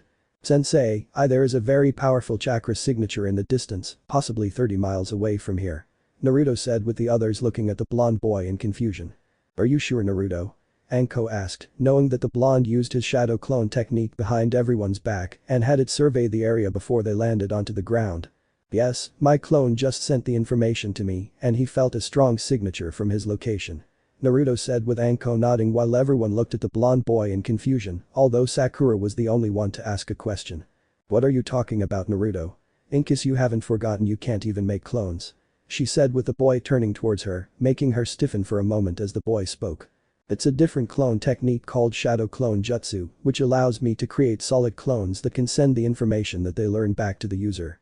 I simply used it to survey the area before us. Naruto said with Kakashi looking surprised before looking at Anko. That is an A-rank ninjutsu, how could you teach that to him? He asked with Anko letting out a small laugh to herself. I didn't teach him that technique, he already knew it long before he became my student. Anko said with everyone gasping at that before Sasuke scoffed at that. Please, that dope couldn't even preform a simply clone jutsu in the academy. The last thing he would know is an advanced ninjutsu.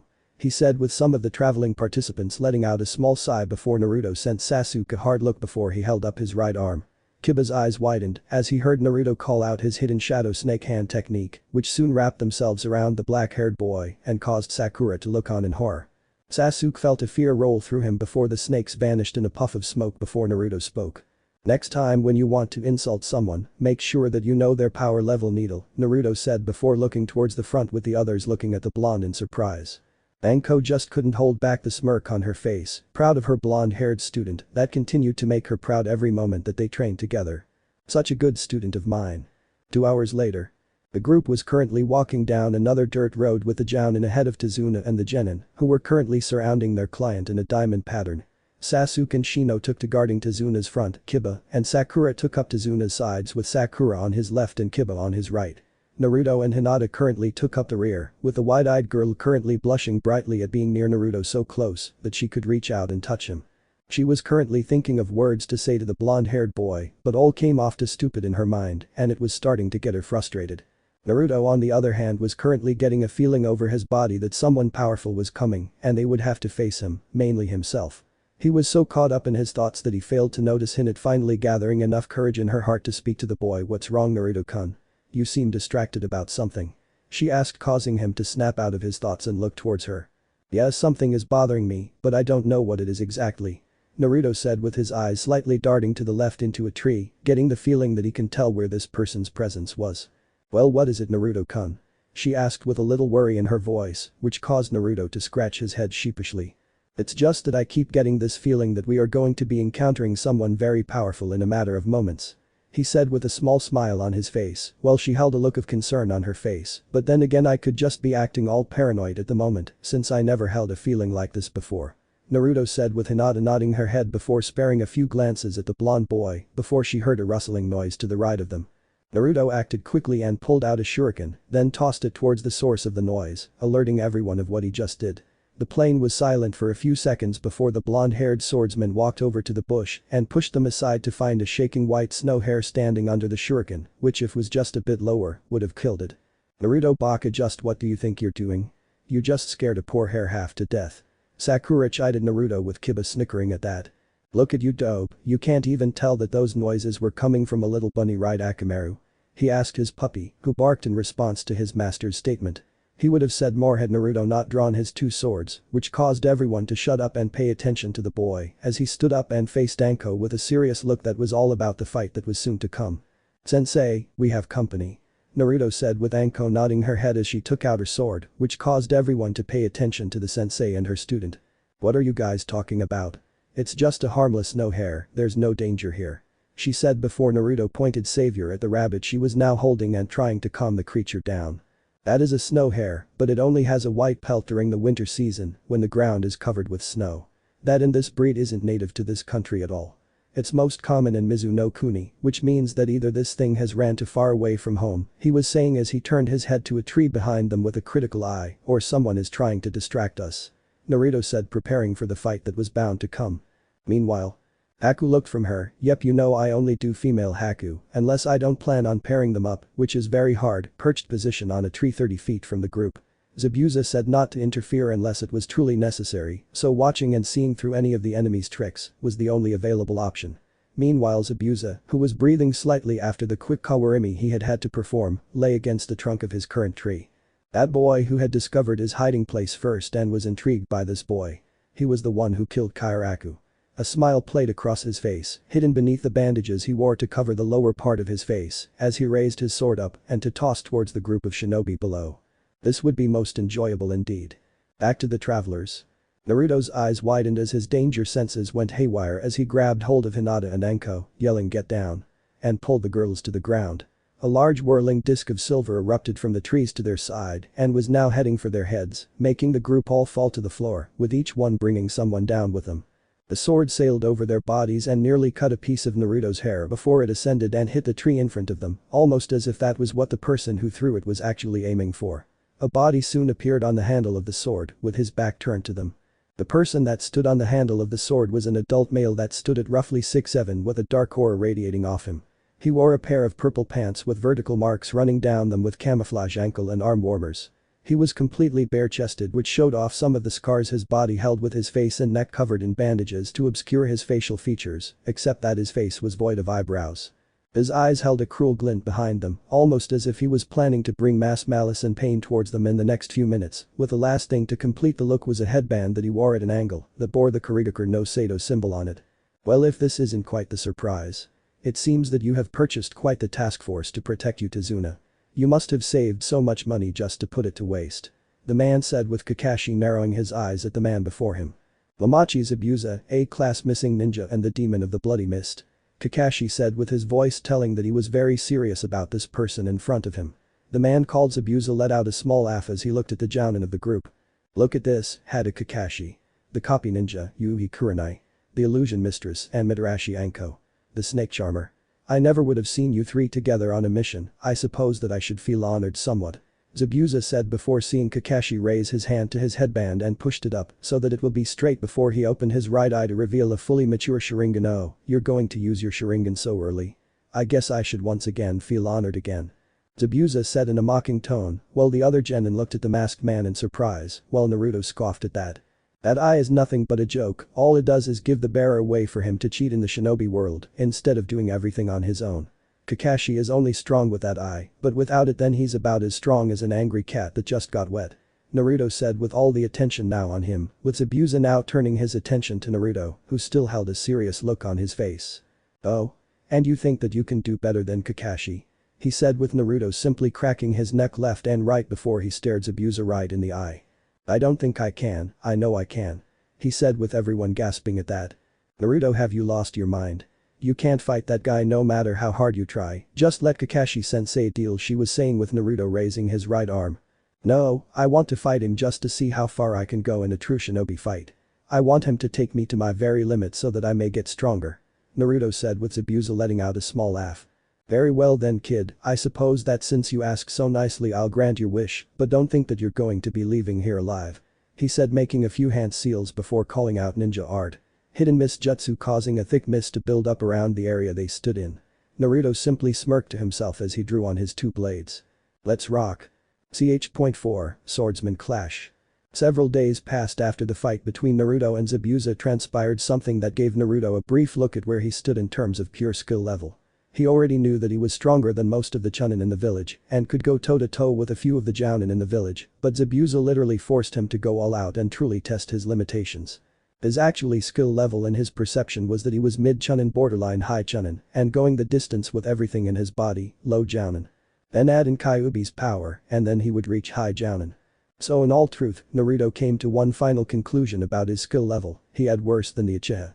Thus was the reason why he was working hard in his training now, using nearly 300 clones to work on 3 tasks that he knew he needed to have completed if he had any hope of getting another upper hand to that damn Uchiha. I should be stronger by now, but I'm still just as weak as that duck-haired bastard, Naruto thought to himself as he looked at his hand in small wonder.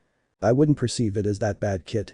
After all, you've only had about 3 months worth of serious training under that smoking hot purple-haired nympho you call a sensei. Kyuubi said with Naruto nodding his head, and he stared further into his hand. But that's the thing though, I had training under 3 strong Jounin teachers and yet I was still no match for Zabuza until I used your chakra. Naruto thought as he remembered the awesome feeling of Kyuubi's power running through his veins again and how much he loved it. I understand that, kid, since you have been getting better at using my chakra, but your main problem is that is where you gain the most from your skills in using my chakra. You need to get another teacher that has the power level necessary to bring you up a few levels. Kyuubi said with Naruto nodding his head. I know, but who is the question? Naruto thought as his mind went back to the fight he had with Zabuza. Flashback yesterday. Naruto currently stood in the misty area with the grip on his swords tightening further than when the challenge he initiated with Zabuza first began.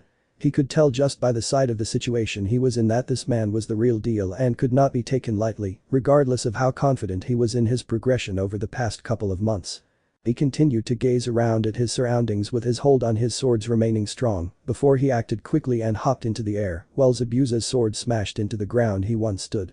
Naruto then front flipped his body's forward momentum and landed on the soles of his feet before turning abruptly and sent out a double slash at Zabuza, who blocked with Kubikiri. The missing ninja immediately pushed the blonde off him and caused the boy to land on his back before he hurled himself back to his feet as Zabuza sent a downward slash to the ground once more. Naruto then righted himself on his feet before he quickly sheathed his swords before going through a quick set of seals before calling out water release. Water ball jutsu. As he called out the technique, a large orb of water appeared in front of him and launched itself at Zabuza, who only laughed to himself before taking hold of his weapon and cut through the water like it was nothing. I applaud your ability to use elemental techniques, but a weak D-class water jutsu ain't going to do anything. He said before took a strong grasp on his sword and charged at Naruto again. The blonde silently cursed to himself before he took out Savior and charged at Zabuza with both hands on the sword and holding it in a downward slash. When Zabuza neared the boy, he hefted his sword on one hand and sent it downward to Naruto, who sent his slash and parried against Zabuza's strike. Naruto felt the man's strength overwhelm him and was nearly brought down to his knees if not for the fact that he reinforced his sword and feet with chakra. He could tell just by his inexperience alone how this guy outclassed him in both strength and swordsmanship, yet Naruto was not going to give up as he needed to see this through to the end to know where he is. As such, he began to push the sword upward with his teeth baring towards Zabuza while said man watched in curiosity. This boy seems to be very determined in trying to best me, let's see how well he can do under pressure. He said as he let his strength slip and allowed Naruto to push upward and get in a quick slash off Zabuza's side, much to the older male's surprise. Instead of bloating like he was sure the Uchiha would have done, Naruto decided to continue on the momentum and sent another slash towards Zabuza's stomach, only for his sword to be caught by the former mist shinobi's hand. Naruto then looked up only to feel a sudden rush of wind leave his body after Zabuza kicked him in his gut hard enough to lift him off the air a few feet before giving the boy a hard backhand that caused him to slam into the ground again with Savior still in his hand. The others watching this stared at the blonde boy in front of them in amazement as the boy was fighting against a Jounin-level ninja and was holding his own, even if the fight was brief. The genin was carefully watching this closely while still keeping their guard around the client along. Behind them stood Kurenai and Anko, who were looking around for any signs of backup that the enemy may or may not have hidden. Zabuza then walked up to Naruto with his sword in hand while the man looked at Naruto with calculating eyes. I must commend you for your efforts in besting me, as I can see that you have a lot of potential in the swordsmanship field. However, the fact is that you haven't achieved the proper level of training by a true master in the swordsmanship. Too bad, you could have been the greatest swordsman to walk the earth. Zabuza said as he brought the sword up and prepared to strike down Naruto, only for his sword to be blocked by a kunai knife courtesy of Kakashi. The silver-haired shinobi then gave a big boot to Zabuza's chest and stood in front of Naruto with the back of his hand holding onto the kunai. Are you alright, Naruto? he asked with his eye still staying on the mist shinobi in front of him, while the blonde-haired boy got back up from his down position and spit out some blood before he brushed past Kakashi with a smirk on his face while wiping the blood of his face. Don't worry about me. I just needed to get a little taste of what he's got before I really start fighting. Naruto said with Kakashi looking at him with a confused expression before he spoke up. What do you mean, Naruto? You're barely landing a hit on him and yet you still think you can win? Kakashi asked him only for Naruto to nod his head before he looked at Zabuza now getting off the ground with a growl evident in his voice. You're going to pay for that cheap shot, Haddock, but first I still have this brat to deal with. Zabuza said before looking at Naruto, who nodded his head before his eyes darted towards the lake behind the masked shinobi, who saw this and followed suit with chasing after Naruto towards the lake. The blonde then jumped onto the surface of the lake and stood with both swords held in a wide stance with Akatsuki held in a reserve grip and Savior held in the normal grip. Zabuza saw this and was impressed by the boy's stance, fairly certain that he saw it before but couldn't place his finger on it. But that thought was quickly taken out as Naruto then spoke up to catch Zabuza's attention. I need you to do me a favor. Naruto said with Zabuza raising an eyebrow at the suddenness of Naruto's request. What do you want, kid? Zabuza asked with Naruto's eyes darting towards his teammates who were all watching his fight. I need you to distract them while I fight you. I only want you to know of my attacks for now. Naruto said with Zabuza giving off a look of confusion. Why would you want me to do that? I figured that you would want the attention. Zabuza said as he was now a little confused at the blonde's words. It's because I like to keep my abilities secret for now and I want to have Kakashi occupied or else you'll use that stupid Sharingan to copy my attacks. Naruto said with Zabuza pondering on this for a moment before he shrugged his shoulders and went through a set of seals calling out. Water release. Water clone jutsu. Zabuza said as 9 clones of himself appeared out of the water's surface. Zabuza then turned his gaze to the group of shinobi behind him, who each pulled out a kunai to protect themselves against the madman, who laughed to himself before he spoke. I figured that you guys would like something to occupy yourself while I deal with the brat, you're welcome. Zabuza said as he sent the clones towards the others, who immediately began to engage with the eyebrowless man's clones. Zabuza then turned his attention back to Naruto, who was smirking as he began to focus onto summoning Kyuubi's chakra. Kid, are you sure that you want to use this now? You don't have enough knowledge on my chakra to use this move yet. Kyuubi said with Naruto inwardly shaking his head as he continued to gather chakra. I understand, but I need to do this and see how well I can use this. Naruto said with the fox eyeing before he spoke. Very well, but remember that I warned you. He said with Naruto inwardly nodding before he felt that he contained enough chakra to use. Thank you, Zabuza, now I can fight you without any restraint. Naruto said as he began to glow a bright red that held a sort of atomic reaction to his body that caused his image to pulse. Naruto then sheathed Akatsuki and stood with Savior in his right hand, his face posed with seriousness, while Zabuza looked on in confusion. What is that? He asked with Naruto smirking. It's a technique of mine called Transformation Armor for short. It increases all of my abilities by 3 times their normal level, but its only flaw is how much consuming it does with my chakra. But I'm fairly certain that I can beat you before I would have to worry about my chakra limit.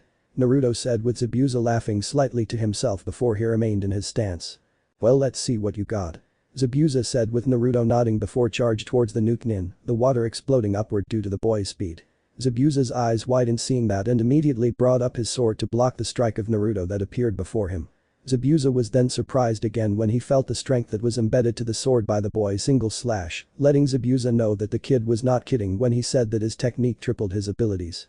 Naruto then followed his attack by sending a left slash towards Zabuza, who jumped backwards and brought his sword back into its blocking position above his head, as the blonde once more appeared above him executing a downward slash.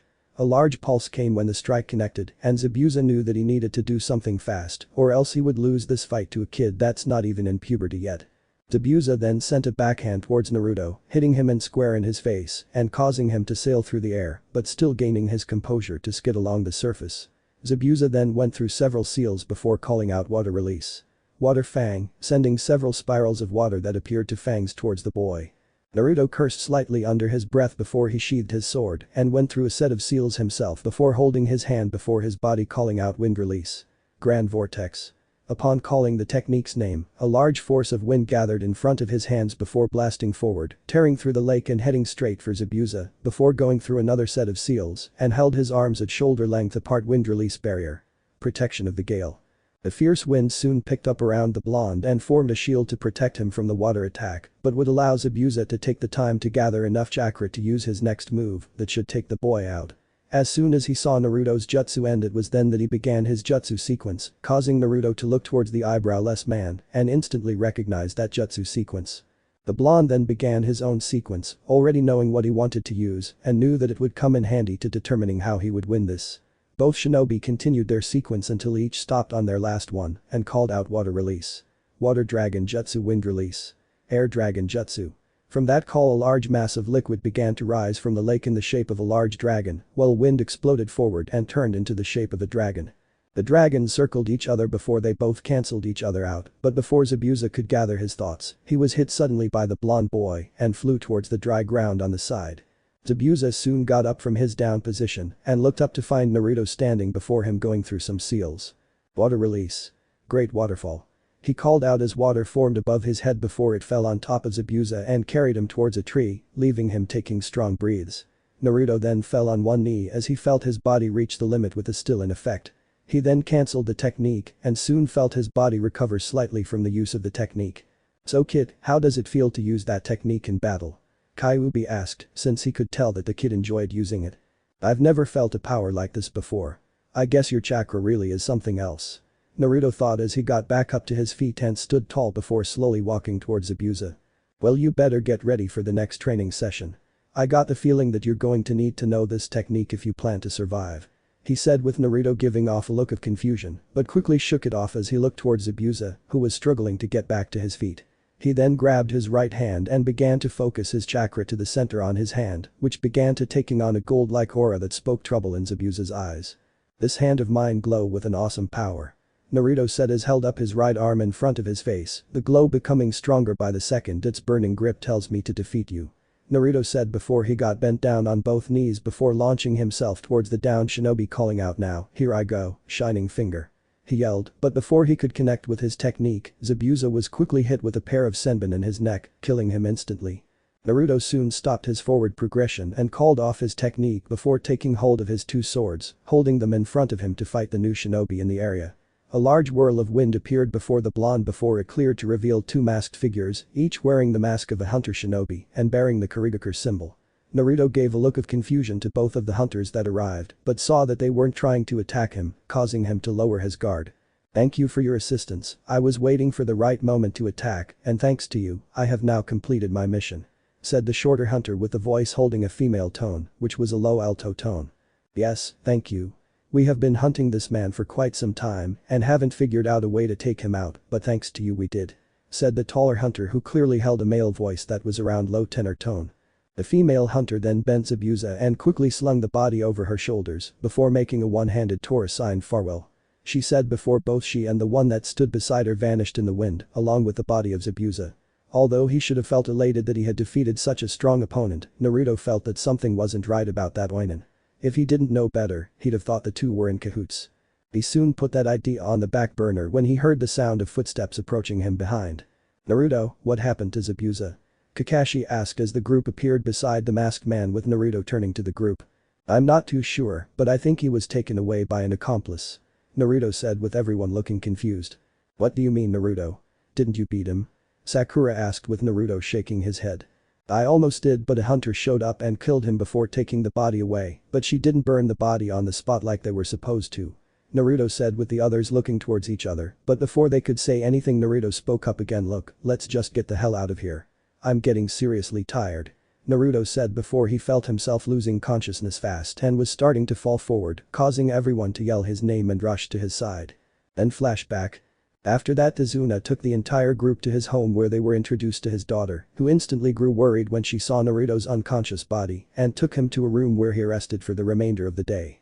During that time, Kakashi and the Jounin were discussing what they should do during this time, while Naruto slept the rest of the day away until he awoke the following morning.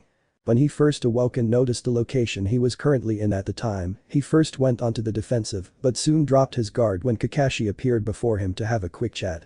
The one-eyed Jounin then told him that everyone was currently training on the tree-walking technique in the forest so that they may prepare for Zabuza's return, but instructed him to stay in bed and get more rest in case his body still needed it, and disappeared.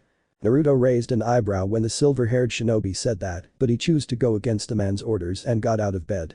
He still needed to do some training and couldn't afford to miss a single day. The blonde then met the old man's daughter and grandson named Tsunami, a pretty woman in her late 20s that was very motherly towards him, even though he barely knew the person for more than 3 minutes. Then came the woman's little boy, who was in serious need of an attitude adjustment in more ways than one, but he decided to put that behind him as he needed to get his training underway, which was the main reason as to why he was in the forest training. His clones were doing a great job in their progression, and he knew that he would have the stuff down well enough with just a little more practice. He then got a little idea in his head and called all of his clones to attention. "Okay guys, get over here. It's time for me to do something as well," he said, with each clone nodding their head in agreement as they saw Naruto pulling out his 2 swords and stood in the same stance as he did when he fought Zabuza. The clones soon followed suit and drew their copy of the swords Naruto carried, each one looking as identical as the last, but none were close to the original. The real Naruto stood still for a moment before shouting go, alerting the clones that he wished to begin the training session. The next morning, each of the genin stood before their respective jounin instructor within the forest that bordered Tezuna's house, with each one giving off mixed reactions to the situation they were now. They were just told by Naruto a few minutes ago of what concluded of his fight with Zabuza, obviously leaving out the important details, and what the events afterward consisted of, with the 2 hunters appearing and taking him out. The genin were all happy when they heard that Zabuza was killed, but the jounin and Naruto held different thoughts pertaining to the matter. Kakashi then asked in what happened to Zabuza's body, to which Naruto answered that the hunter shinobi took the body away. That waved an instant red flag in the minds of the jounin, since they knew that a hunter was supposed to burn the body immediately following the death of the target. It was then that Kakashi revealed that Zabuza wasn't dead and that those hunters were in cahoots with him. The reactions were of pure surprise afterwards, with each one having a different reaction to the situation. Sakura and Hinata got scared instantly due to seeing how strong the man looked, while the boys held a different reaction, with Sasuke's being the second opportunity to fight such a high-level shinobi like Zabuza, since if Naruto could do it, then he could do it far better. After all, once a loser, always a loser. Naruto's thoughts on the other hand were more of excitement, as this now meant that he had a goal to reach in fighting Zabuza again. That man truly did prove that he earned his nickname of Demon of the Bloody Mist, as the man's strength very well exceeded any of the shinobi he fought. Plus the man's swordsman skills also exceeded his own by miles upon miles of levels, with the top being unknown to him, and add in his mastery of the silent kill technique, then he could very well be one of the most efficient shinobi he's ever seen. This was one of the main reasons as to why he was standing before the jounin instructors that were silently discussing the situation between each other on what exactly they should do for each individual genin. They soon nodded towards each other before they stepped up to their respective genin. "Okay everyone," after a quick debriefing between each other. "We have all determined the proper training that you all need. We are going to climb trees," Kakashi said, with everyone murmuring to themselves before Sakura spoke up. "But sensei, we already know how to climb trees," Sakura said, with everyone nodding their heads since that was one of the first lessons that they got at the academy. Kakashi then laughed lightly to himself before he formed the Taurus sign and backflipped onto the tree behind him, landing and sticking perfectly onto the bark of the tree, as if he had glue stuck to his foot. Instantly everyone, minus the jounin and Naruto, were surprised by the white-haired jounin's amazing feat, such as hanging on the bark suspended in the air. "Sakura, I already know that you guys can climb trees, but this is a far different way to do it and will further your advancement in the shinobi world tenfold. This is an exercise called the tree walking exercise, which is where you walk on the surface of the tree without the use of your hands to help you. This exercise will not only help in strengthening your body and your chakra control, it will also give you a major push in your shinobi training," he said, pulling out 7 kunai and tossing them to the feet of each genin. "I want you guys to use those to mark off your progress during this training exercise. You stop as soon as you reach the top of the tree and can do the exercise without any hindrance of low chakra flow," Kakashi said, with each genin picking up the kunai before running towards the tree. Each one began to run up the tree simultaneously before each one hopped off before making their mark in the bark of the tree. Dibba made the least progress of the bunch, as the moment his climb began, it ended with him landing hard on his butt and grabbing the back of his head. Asoho came second as he progressed 3 steps upward before jumping off and making his mark on the tree. Hinata came next as she managed to get upwards with 5 steps before having to mark her progression on the tree. Sasuke exceeded just 4 steps ahead of Hinata before having to make his mark as some of the bark cracked under his foot and forced him to stop short. Shino made the smoothest progression of them as he managed a good 15 steps before having to bail out fast. Everyone then looked around to check their respective teammates' progress, and each one were silently laughing at Kiba's misfortune on the first try until everyone noticed that something was wrong. Sakura was missing. "Hey, this is pretty easy. A voice called out with everyone's head whipping towards one of the trees, surprised to find the pink-haired girl sitting on the branch, waving the peace sign towards the group below her. They were all amazed at how high she was as well as how great her progression was on just her first try, instantly causing some of the male egos to flare due to being beaten by a girl. Very good job, Sakura. It appears that the academy was right in describing your perfect chakra control. Kakashi said before he caught a different sight that caused everyone look on in pure shock. They saw that Naruto was currently laying down on the tree bark with his arms behind his head, his face adjourned with boredom. He then looked towards his sensei, who had her usual smirk, and spoke. Sensei, what do you have planned for me? He said with Anko smirking again before she shrugged her shoulders. Sorry kid, you know I'd love to train you alone, but Kakashi and Kuro-chan insisted that I stay here and help the kiddies all progress together. She said with Naruto scoffing before his body suddenly straightened itself to be horizontal to the ground below, once again surprising everyone. Well that's. I was hoping to get a spar with you today. Naruto said with Anko nodding her head before she spoke. Don't worry kiddo, we'll get one soon. Anko said with Naruto nodding as he walked towards the ground with Kakashi speaking up. Anko, when did you teach Naruto this? The one-eyed Jounin said with Anko smirking again before she shook her head. He already knew it when we started training, which was good as it opened up more time for training. She said as Naruto reached the grass and walked over to Anko, who ruffled his hair like a big sister would do to her little brother. I take it you're going to go off and do your own training? Anko asked with Naruto nodding. Yeah, don't wait up for me, oh and Kakashi. The blonde said as he turned his attention to the silver-haired Jounin. The reason Sakura did the best is because of her weak chakra reserves, allowing her better control over her chakra. So the only reason she could do this is because she's the weakest one here. Naruto said as he left with the genin all surprised by what they just saw. Although Naruto didn't pass Sakura in the climb, he certainly proved that he didn't have to with that previous display. It was then that Sasuke gripped his fist in anger as he realized just how far behind he was if Naruto could do the exercise in that fashion without any form of effort involved in it. That bastard won't beat me. Sasuke thought as he continued the exercise, causing everyone to come out of their shock and began to train. Kakashi on the other hand was going back on what he saw the blonde boy do with the exercise, as it took him years to get that good with the exercise, thus causing him to become very curious of the blonde teen. Meanwhile, in a dark location stood two figures pacing within the room with a large body laying down in a large king-size bed, appearing to be recuperating from a big fight that resulted in him being in bed rest. I can't stand seeing Zabuza-san like this, it's sickening. One of the figures said with a female-sounding voice with a male's following suit. I understand but we must deal with it, after all if we didn't get him out of there when we did then he could have died. Said the male voice with the female nodding her head. Their conversation was soon ended when the gruff-sounding voice of Zabuza spoke out to them. Haku, Kimimaro, that's enough out of you two. Zabuza said as he before coughing loudly until he spoke again, there was no way I would have allowed that little brat to kill me, regardless of the situation that I was in. Zabuza said with Haku looking towards him with concern. But Zabuza, you must she started before being interrupted by a new individual entering the room. Well looky here, if it isn't the great demon of the mist. I'm paying you good money to kill one measly old man, yet I hear you getting your ass handed to you by some brat and his teammates. The new man Gatu said, entering the room with two thugs by his side. The man held a smug smirk as he walked up to the bed, maybe I should take you out of your misery and kill you right now. He said as he reached towards Zabuza with his right arm, only for it to be grabbed and placed under a death grip by Haku, who gave him a dark stare through the corner of her eye, nearly making Gatu shit in his pants. The two thugs reacted quickly and drew their swords, but before anything could happen, two blades appeared out of their chest, killing them instantly. The figure that killed the two thugs then slowly approached Gatu with the blades appearing to be coming out of his arms, like bones. Gatu was now fully scared as he saw the same look in Kimimaro's eyes that caused the whole load to ruin his underwear. If you so much as lay a skin molecule on Zabuza, then I'm going to do more to you than breaking your arm. Haku said as she released her grip on Gatu's arm, causing him to run towards the door. You just take care of them or else Zabuza. Gatu said as he ran down the hallway in hopes to find a cast and a clean pair of drawers. You didn't have to do that Haku, I had it under control. Zabuza said, holding a kunai under the sheet. I know you did, but we still need him until his usefulness is up. Haku said with Kimimaro nodding his head as the bone blades returned to his arms. Zabuza then took a glance at his two students before he nodded his head. Very well then, we'll play it your way for now. Later on in the night. With Naruto. The blonde walked into a clearing that was long and wide enough for him to feel comfortable with his training, since he didn't want any witnesses following him.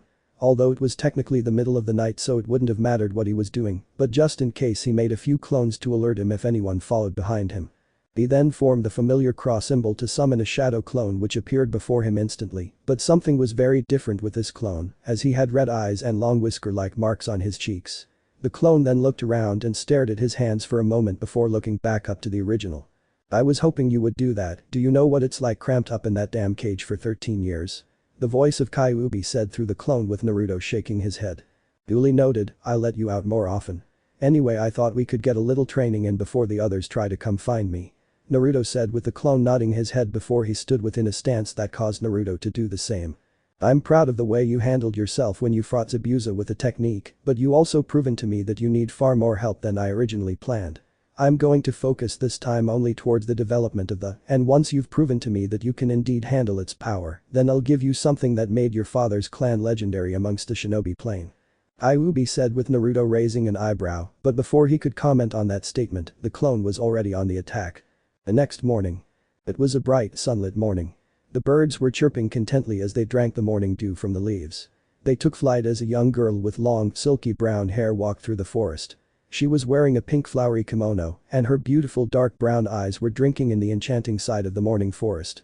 In her right hand was a basket that looked to be about the size of carrying flowers or herbs of some types for medical purposes, which was her goal in the first place. Many don't know this, but Nami no Kuni was at one time famous for holding many variants of medical herbs that work wonders for the human body, but when the country went under siege and controlled by Gatu, the medical units that would make the medicine went out of business, and with it, one of the economy's main provider was lost to them.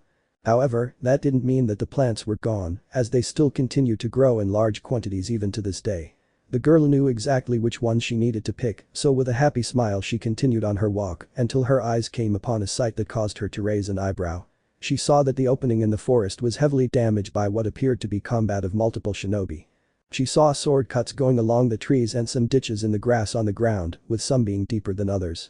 She also saw a few puddles of water around the area that drenched most of the flowers in the plain, but her eyes soon turned to a figure sleeping soundly in the forest. Her eyes soon widened when she recognized the clothing and the way he wore his sword sheaths on his back, immediately putting herself in a prime position with many scenarios to play out in her mind. That's the boy that fought Zabuza 3 days ago. He looks so at peace asleep. She thought to herself as she slowly began to approach him with her hand primed to choke the life out of him. As she walked step by step, each scenario played itself out in her mind with each one involving the boy's death. She knew that if she killed the boy now, it would relieve a lot of stress from Zabuza, but it wouldn't feel right to her as the boy was sleeping, thus making the target way too easy. As such, with a heavy sigh, she bent down on one knee and went to go push his shoulders to wake him up, only to be surprised when a hand grabbed her wrist and saw that it was the blonde boy she was contemplating about killing. To think that I was beginning to trust the area I was in of no attempts at my life, I guess I was wrong to bring my guard down. Naruto said, opening his eyes to the girl above him and causing him to slightly lose himself at how beautiful the girl was. The blonde then released his hold around the girl's wrist, causing her to snap from her composure and come back to the world of the living. I wasn't trying to kill you. I was merely trying to wake you up so that you wouldn't catch a cold. What would give you the impression that I would hurt you? The girl asked with Naruto stretching his arms a bit before he spoke. You would be surprised how many times I thought that before I learned the answer. Naruto said before he relaxed his muscles and placed his full attention on the girl in front of him. Anyway, what's your name and what are you doing here? Naruto asked with the girl quickly answering. Oh, I'm sorry, my name is Haku. The reason for why I'm here is because I need to collect some medical herbs for a friend of mine that got hurt along our trip here. Haku said with Naruto raising an eyebrow. Really? Well, I'm sorry to hear that, Haku. My name is Naruto, by the way. Naruto said with Haku giving him a warm smile. It's nice to meet you. Say, would you like to help me with picking these herbs? It would give me more time to prepare medicine for my friend. Haku asked, trying to be as friendly as possible since she didn't want to give off any bad vibes or alert the blonde to her true identity. I guess, since I don't have much to do right now. Naruto said as he crawled over to the location Haku was picking herbs from, seeing the girl already got started. So tell me, Naruto, what were you doing out here by yourself anyway? Don't you know that it's dangerous to be out here all night? Haku said as she picked up several herbs and placed them in the basket. She knew that she had to be very careful when it came to medicine, as placing in the wrong herb could result in accidental poisoning or could cause a disease to appear suddenly. In order to keep a low profile, Naruto simply picked the ones that he knew were good for recovery of muscle traction and healing, knowing that Zabuza had to be at 100% for their fight. I've been in far more dangerous places than spending a night in the woods, but if you must know, then I was up all night training. he said, still feeling the soreness that came from the aftereffects of Kyuubi's training. That damn fox can be a real sadist during our spars, and I'm only supplying him with a tail's worth of his chakra. Naruto thought as he picked up 2 more herbs and placed them in the girl's basket. Oh, so you're a shinobi? Haku asked as she gave a few glances to Naruto and couldn't help but think that he was pretty cute. Yep, a genuine shinobi of Konohagakure no Sado. Naruto said with Haku giggling to herself. Really? That must be pretty interesting for someone your age. Let me ask you something, why are you training? You look pretty strong. Haku said, while not sure why she added that last bit. I'm training to become a great shinobi like my parents, and then I can finally gain some acknowledgement. Naruto said with Haku nodding her head. I see, but tell me something, is it also for someone precious to you? She asked. I'm not following you exactly, what do you mean? Naruto asked with a look of confusion. I mean someone that means a lot to you, someone that you cherish with all your heart. Haku said, trying to explain it as clearly as she could to the blonde boy. Oh, well in that case no. I don't have anyone like that in my life. Naruto said with Haku frowning at that. I'm sorry to hear that, but surely there must someone that you care about. Haku asked, not believing that this boy could have no one that was special to him at his age. Naruto then took the time to ponder on what she explained as a precious person, but once more came up empty except for a few faces appearing. I would probably say that I have some of those, but they are all able to keep themselves safe. I would count one, but he's more of my partner at arms than anything else. Naruto said with Haku nodding her head, slightly saddened at how this boy's life must have been like growing up. Well, that's sad to hear, but I'm sure that you will one day gain people that are precious to you, and only then will you know true strength. When a person has someone that they want to protect or throw their lives away for, then and only then will they truly grow stronger. She said with Naruto nodding his head. She then looked at the basket and saw that it was full, thus telling her that it was time to take her leave. Well, would you look at that, it appears that I have enough to make the medicine for my friend now. Haku said with Naruto nodding his head again before he spoke up. Yep, and I hope it works well, since you were the very reason I didn't get the chance to finish my fight with Zabuza. Naruto said suddenly with his eyes totally fixed on Haku, as she let out a small gasp of surprise. Well, what do you mean? She asked, while unconsciously reaching for a senbon, but before she had the chance Naruto already grabbed hold of his sword's handle and held it strong in his grip. Don't play dumb with me, I already knew that it was you the moment you spoke to me, your voice is too unique and is a perfect match with the hunter that took out Zabuza. He said with Haku slumping, surprised at how easily fooled she was by the blonde teen. Well, now that you know, what do you plan to do? Will you capture me and take me back to your comrades? Haku asked with Naruto simply shaking his head and sheathing his sword. Believe it or not, I don't wish to do either of that, or even killing you for that matter. I've seen a few scenarios play out in my mind during the conversation, and one of them is something that I found the perfect solution towards, but it will involve your cooperation.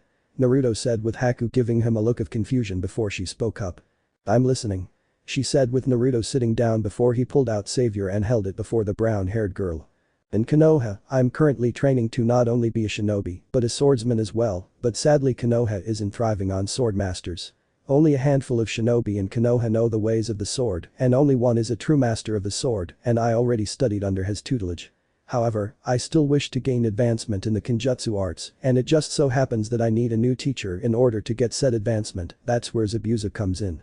Naruto said sheathing Savior. I want Zabuza to become my new master in the Kenjutsu arts, but to do that I would need for him to come back with me to Konoha to get it. This however must involve you, seeing as how you're both together, and I can't leave you out either. Naruto said with Haku getting a little anxious about what he had to say. What are you getting at exactly? Haku asked, since she figured what he was implying towards, but she wanted to be absolutely sure that it was absolute. I want you and Zabuza to return to Konoha with my group, and I, as Konoha is always in need of shinobi and 2 shinobis of your caliber, will make excellent additions to the village. Naruto said with Haku pondering on his words for a moment before she spoke up. How can you guarantee that we will be allowed into the village? That we won't be imprisoned and sent back to Kiri for the reward on our heads? Haku said with Naruto shrugging his shoulders. I really can't, but the current leader is like my grandpa, so I can pretty much ask that you guys get something.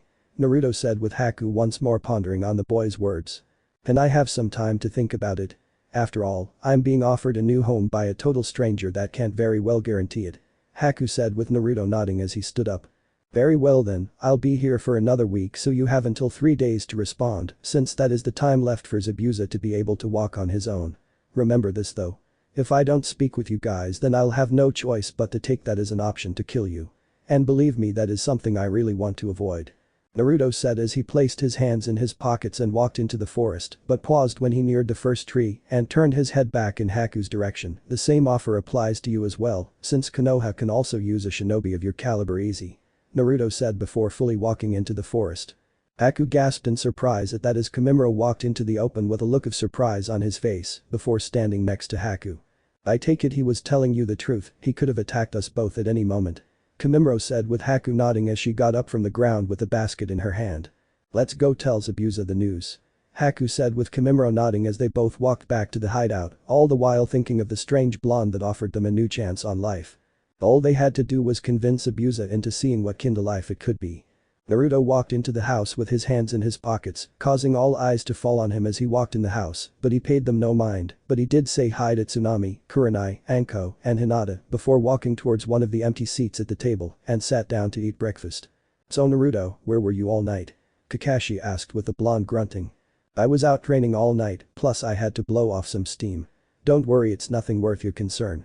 Naruto said, causing the masked man to sigh in slight frustration at the blonde obvious message of I'm not in the mood, piss off. Well, make sure that you don't do it again, the situation is still critical with Zabuza and his apprentices hiding out there and we still don't know where he is. Anko said with Naruto nodding before he dug into his food. Oh, who were you able to do that? Sasuke asked, surprising everyone in the area since the black-haired genin rarely spoke, much less be the one to initiate the conversation. The what team? Naruto asked back, though he already knew what the Uchiha heir wanted to know. The tree climbing exercise, how were you able to do that? Sasuke asked again with frustration beginning to appear in his voice. It's simple, dipshit, I knew it long before you guys even heard about it. We had 3 months to train after we graduated, remember? Naruto said with Sasuke looking ready to blow a fuse as the blonde didn't even answer his question. How did you graduate anyway? Everyone in the academy knew that you couldn't perform the clone jutsu and that was needed to pass the exam. Sakura asked, as that was also a question that she was beginning to suspect wasn't answered with the truth by her former teacher in Yami no Iruka. It is as Iruka said, I was simply playing a prank on you guys and it worked. Plus you shouldn't even be concerned with it anyway because it's not important. Naruto said as he ate some of the rice while Sakura narrowed her eyes at him. She knew that he was lying but chose not to say anything since it technically wasn't her business, but something within her told her to not let it end there. Once everyone saw that the blonde was through talking, Kakashi chose to speak up this time since he didn't want the atmosphere to become dull and boring. So, how's it going with the bridge so far? I'm sure that you guys should be progressing smoothly, he asked with Tazun sighing as he placed down his chopsticks. I wish it was that easy to say yes, but I'm afraid that we won't progress any further at the moment, especially since 3 more of my men walked out on me. Tazuna said with Tsunami looking surprised. Again, but you already had 5 guys leave yesterday. She said while bringing more tea to the table. Yes, and apparently more want to go tomorrow. It's amazing how so many of them refuse to believe in the project. Tazuna said with a Joun in each looking saddened somewhat by the man's words. Don't worry, once Gato is defeated then you will get the bridge done. Kurenai said, causing a little smile to appear on the old man's face. Yay, after all he's nothing but a coward. Anko said with Tazuna nodding slightly before going back to eating his rice. As the conversations moved back and forth, one occupant in particular was silent. Inari stared at the figure opposite him with annoyance, how the blonde weirdo could just come here and act so high and mighty, like he was really sure that he could stop Gato. All he was doing was prolong the inevitable, they all were. These morose feelings swelled and grew, and as memories of that day flashed back in the young boy's mind, Inari found it harder and harder to keep his peace. Unable to keep his feeling bottled up anymore, Inari stood up from his seat and slammed his hands down on the table, creating an immediate hush and silenced everyone, thus giving the boy the floor, but Naruto simply kept eating. He wasn't interested in this at all. Why are you guys even bothering to get stronger? It doesn't matter how strong you try to get or how strong you think you are, Gato will just kill you. Inari said with tears rushing down his face, my father was a great man and now he's dead because of him. Inari said, getting some looks of sympathy from the others, and while the boy was ready to continue, Naruto immediately got the attention on him. Don't judge us, Shino spoke behind his collar. Most people wondered how on earth he ate with the thing on, but whenever they looked they could only see his Kakechu bug swarming over small mounds of food on the table, so they all learned not to look at all. Yeah, we won't lose to that guy, Kiba said with pride, his hand under the table feeding Akamaru scraps. Don't worry, Inari-kun, we will win this. Sakura said, trying to be nice to the young, already knowing that his heart was fragile at the moment and the last thing he needed was to hear something mean. The others then threw their own 2 cents in, but Naruto chose to be different in the way he approached the situation. Hey kid, are you done with the damn soap opera shit or what? Because I'm trying to eat here and your bitching is ruining my appetite.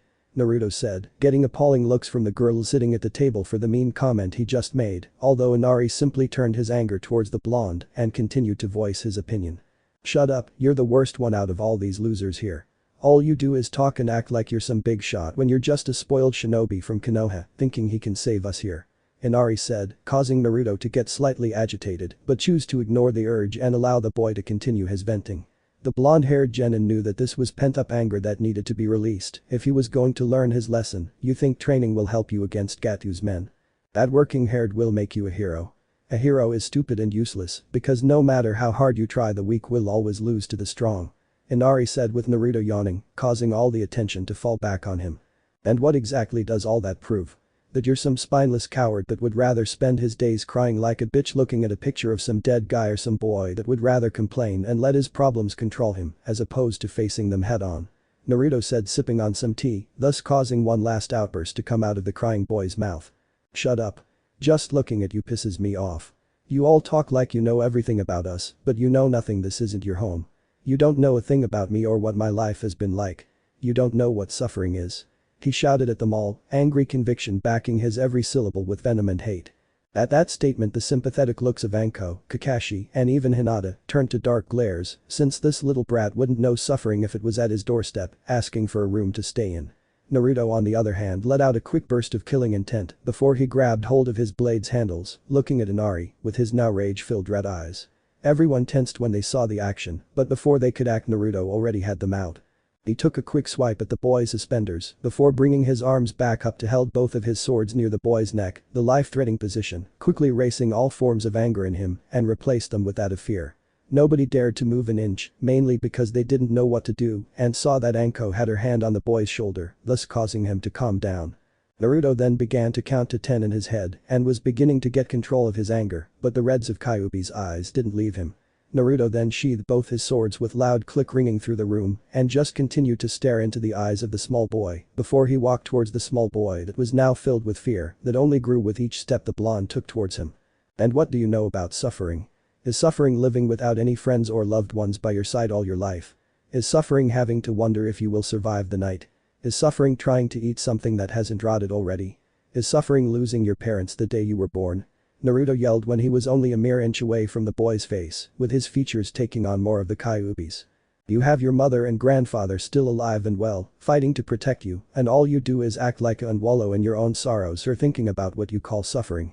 All they try to do is love you and protect you with all they have, and this is how you repay them. Your grandfather had to lie to us just so that we can come here and protect you and your mother. Your mother is forced to stay strong in front of you so that you won't get worried about her well-being. You may think that this shit is suffering when in reality all you are is nothing but a fucking spineless coward that ain't nothing but a damn disgrace to his father. He said right before he bent down to the child's eye level and then spoke only 3 words to the boy, yet they sounded so cold and dark that you would have thought a demon said it to you. You disgust me. At that the blonde then shoved him to the side, causing him to hit the wall and making a large dent. The small boy then slowly slid down and sat of his butt, looking shocked at those words the blonde spoke to him while he walked out of the room with his hands in his pockets. He then tossed a wad of cash towards Tazuna while saying sorry for the damages and walked out of the house. After Naruto's presence left the room, things begin to pick up again, but this time everyone was thinking about what the blonde teen said and his words causing each one to want to ask his reasons for saying them. Inari still sat in the same spot with his mother asking him if he was okay, but he was unable to respond. He then left the room in silence, after all he did act like a brat to them. Forest area. The night sky was incredibly beautiful to gaze upon with the only light coming from the moon, and the only things that could be seen were the clouds that floated with the breeze. Naruto sat in an open area gazing at the night sky without a care to give, but he knew that would soon change in the next few moments. 3 days went by in a flash, and in that time Naruto was training tirelessly to get his skill up to where he felt that he could confidently fight Zabuza if the man decided to do something. Calm down kid, you'll be fine. Kyuubi said, seeing his vessel going over his current situation at the beat of a million thoughts per second. I know that, but the situation is still at risk because I don't know the other guy's skills, nor do I know Haku's, just Zabuza's somewhat. Naruto responded as he continued to play out certain scenarios in his mind, with each one being of a different outcome that would lead to either just one or all of their deaths. Well kid, by that description you have nothing to fear as they don't know what you can do. Kyuubi said with Naruto sighing, knowing that was true as well. He then looked to the sky, and then his watch immediately knew what time it was and began to mentally count down the minutes until their arrival. I guess it's now or never. He thought before he activated his bloodline to see if they would indeed be his enemy. He then looked at his watch that read 4 minutes to midnight. 3 minutes, 2 minutes, 1 minute. He then counted the seconds down till 5 seconds remained, 4, 3, 2, and 1. At that moment Haku and Kimimaro appeared with a figure resting on their shoulder and was gasping for air. The blonde boy sighed deeply as he felt the presence of 3 others nearing the area. The feeling of his confidence slightly deteriorating came full swing, but he wasn't willing to allow it to take over. He was going to stand his ground, and if he were to die, then he would make sure that he took them down to hell with him. Okay Brad, why the hell would you ask Haku and Kimimaro to come out here this late and alone for that matter? Zabuza asked, trying to stand up on his 2 feet but was using the help of his sword and his partners beside him. I'm glad you guys choose to come here. It would have been heart-wrecking for me if you guys gave me the option to kill you.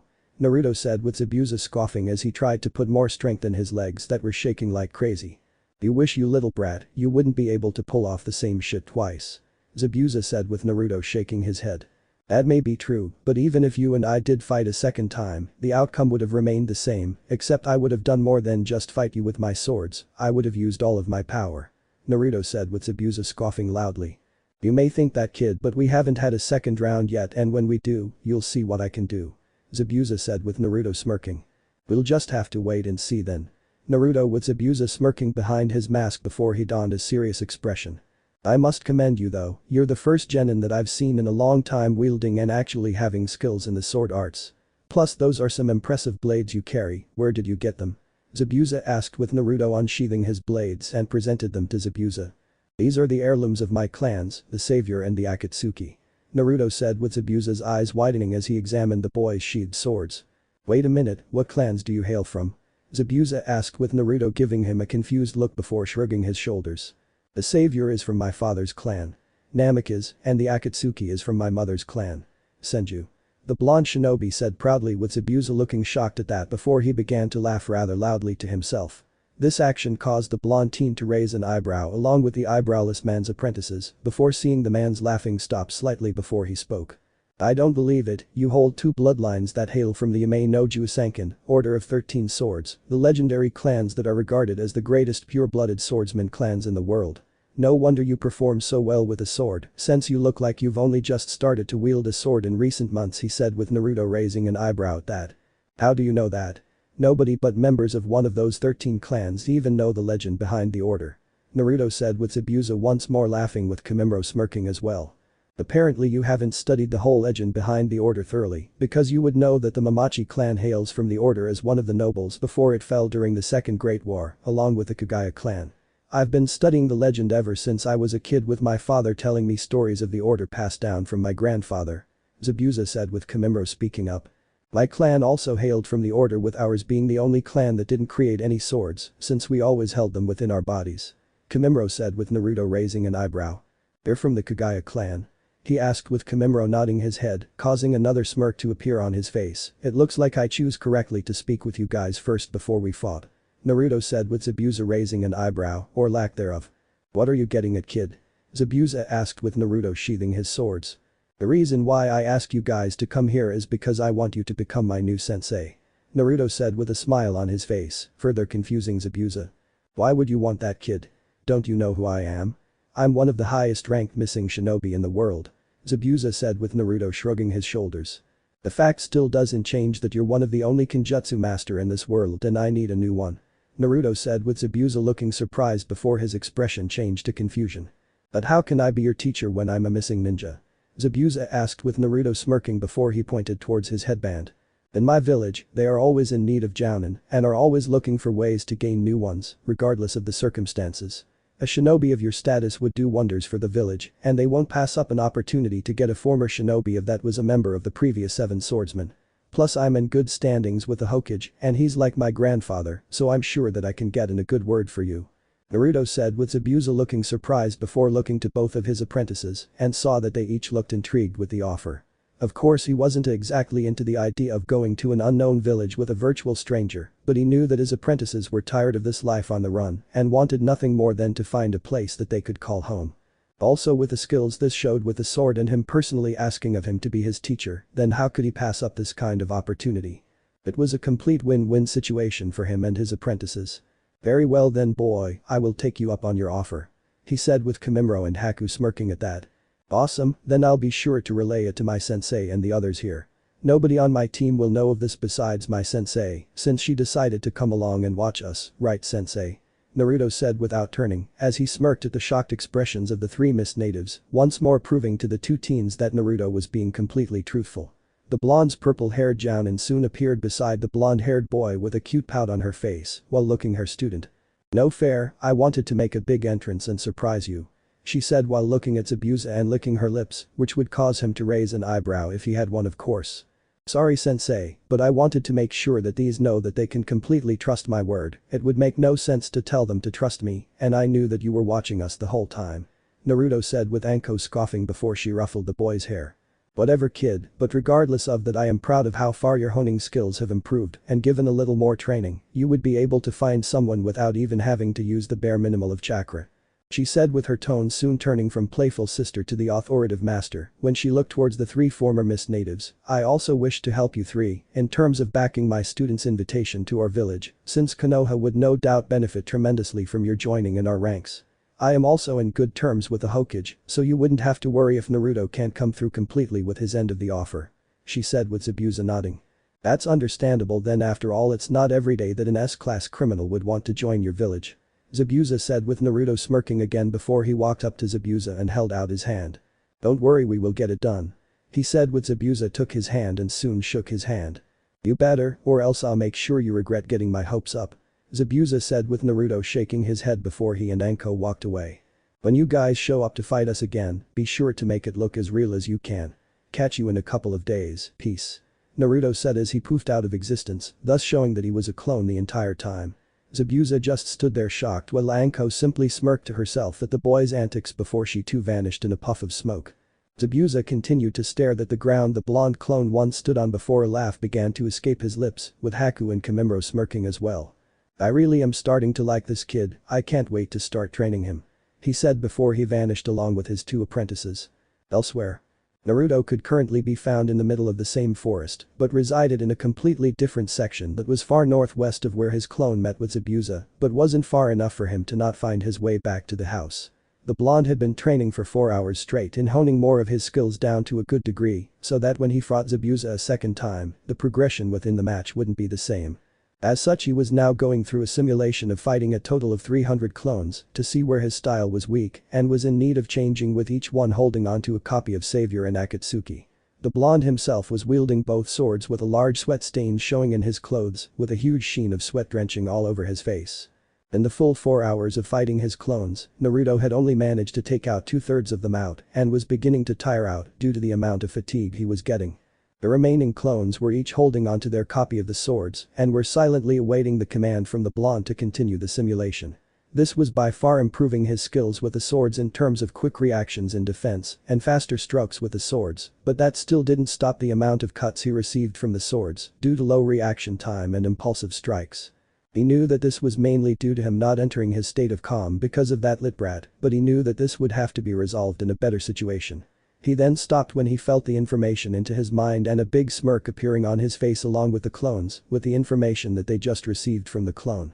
The real Naruto then took in a deep breath before he stood up tall, completely refreshed. Okay guys, it looks like the deal is set. Can't disappoint the new sensei now can I Naruto said as began to summon some of Kyuubi chakra, which formed around his body like armor, thus causing a red hue to surround him, so let's start the next level of the training. Go. Naruto said as he vanished from sight and thus began to once more go on the attack with the clones following suit.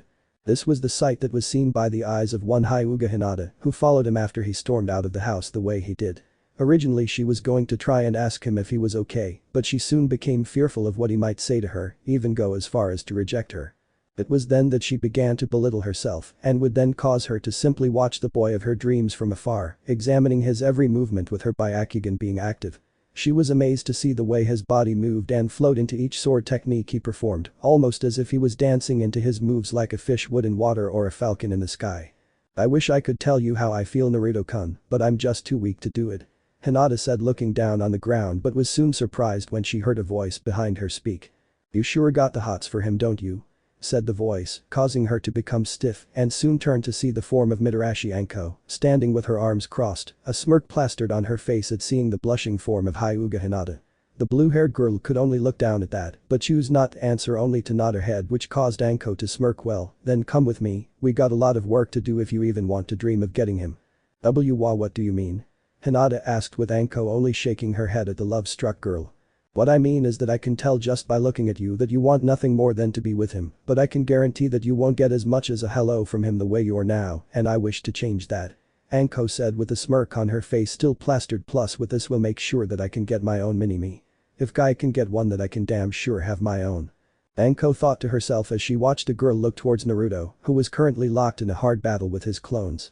"Why are you trying to help him me?" Hinata asked, with Anko sighing. "Because that kid is someone that I look at like a little brother of mine, and I want to look out for him.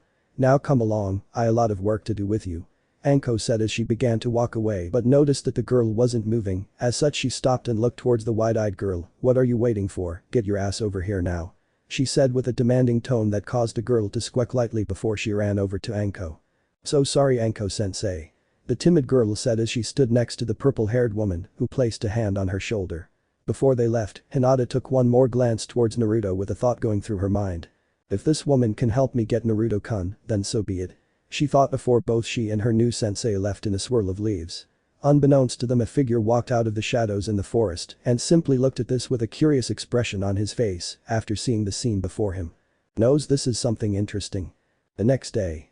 Tsunami could currently be found washing dishing after the group of shinobi left with her father to the bridge, since rumors began to pop up that Gato was on his way to the bridge and have a private meeting with the bridge builder. This did indeed worry the young woman, but Kakashi reassured her that she had nothing to fear and that his father would return home safely.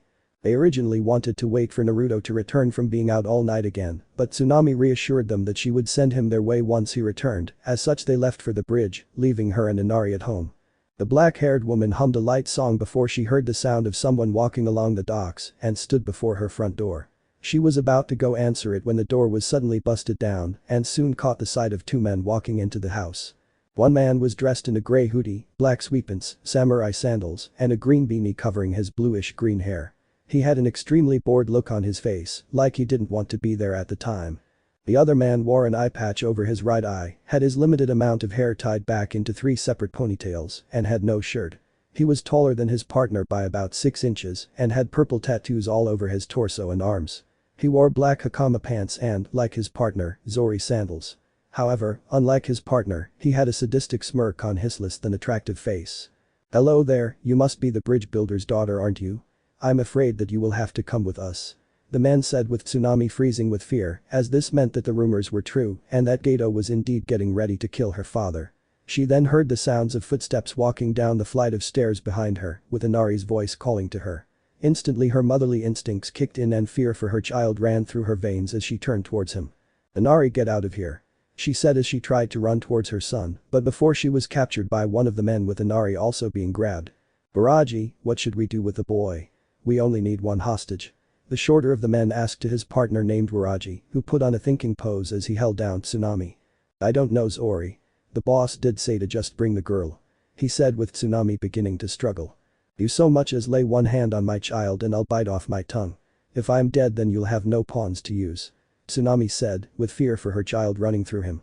"Then you'll just be helping the situation then, after all we just need one of you," Waraji said, with Tsunami becoming scared. "Please, just leave him alone, I'll go with you," Tsunami said, praying to God that they would leave her son alone. The thug began to contemplate the words through his head before he nodded his head and hefted the grown woman onto his shoulders and ushering his partner to follow suit. Zori nodded at him before releasing the small boy, who fell to his knees in shock while the thug spoke to him. "Say goodbye to your mother forever, little boy, because after today you will no longer have any form of family. You will live the rest of your life alone and there will be nothing you can do about it, expect hide in fear, just like the day we killed Kezia," Zori said as he walked up to Waraji, and soon both men left the house. Inari then stood there with shock appearing on his face as images ran through his head. The images of his father dying in front of him, his grandfather returning home one day with a bloody arm after getting into a scuffle with one of Gato's men, and now with his mother being stolen from him. He felt like a weakling, as if he truly could do nothing to save those that he loved with all his heart. He was about to start crying until the words of Naruto rang within him. "You're nothing but a damn coward." It was then that Inari remembered the words that one of the Jounins spoke to him directly after the incident. Flashback. Inari sat at the edge of the roof. It was in front of the window of his room, looking at the water as it ebbed and flowed smoothly. It was times like this that he needed to watch the waves, as it was his way of calming down whenever he felt sad or upset about something. It was usually where he spoke with his dad the most. Although he was only there for no more than 10 minutes, it felt like days with the amount of thoughts he was processing after hearing the words from the blonde shinobi just a few minutes ago. He then began to think back on all the times he lashed out on his mother for the way she was acting after his dad was killed, even going as far as to insult his grandfather for getting the silly idea to build that bridge. The words of the blonde then came into his head, and soon all of what he originally thought about in his life were quickly dashed. Was he truly acting like what Naruto called him? Was he really the coward that the teen said he was? So many thoughts going through his mind that he failed to hear the footsteps on the wooden promenade and sit beside him. "Mind if I join you?" The person said, catching the boy's attention and caused him to look next to him and saw that it was that silver-haired man that came along with the group and appeared to be the leader. Inari didn't respond, merely looking down at his feet while Kakashi sat at the edge of the roof with his feet dangling. "I want to let you know that while what Naruto said was a bit overbroad, he was only speaking from his experiences in life. You see, like you, Naruto grew up without his father nor his mother, simply because he never knew them, they died after he was born.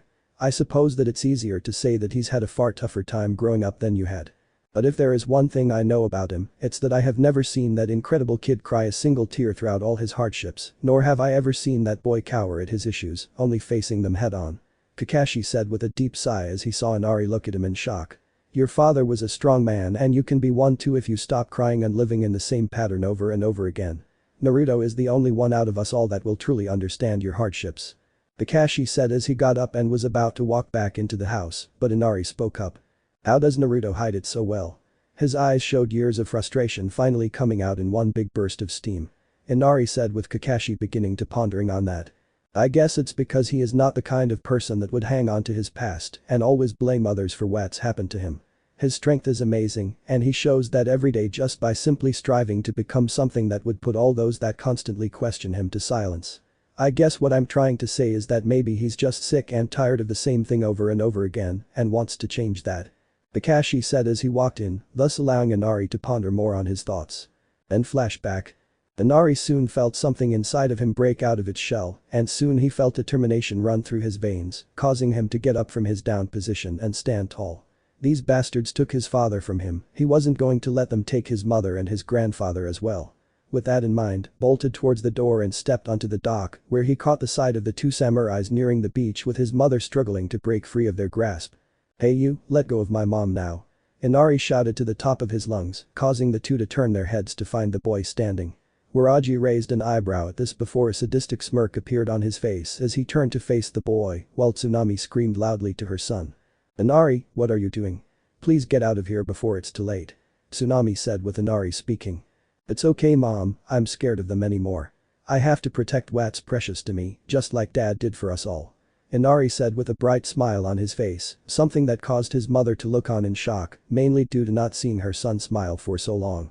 "Well then it seems we have a little hero here, Hazori. Why don't you show him what happens to heroes?" Waraji asked with his partner nodding with a smirk on his face as well, as he drew his sword. "My pleasure," he said as he charged towards the small boy, who raised his arms and closed his eyes, already knowing his fate. However, it was pain that didn't come, the only thing that did come was the sound of a sword clinging onto another, before hearing the sound a sword moving through the air with slicing into flesh several times before a grunt was heard and a body falling into the water below. Inari then opened his eyes to find Zori missing with a large pool of blood appearing on the surface.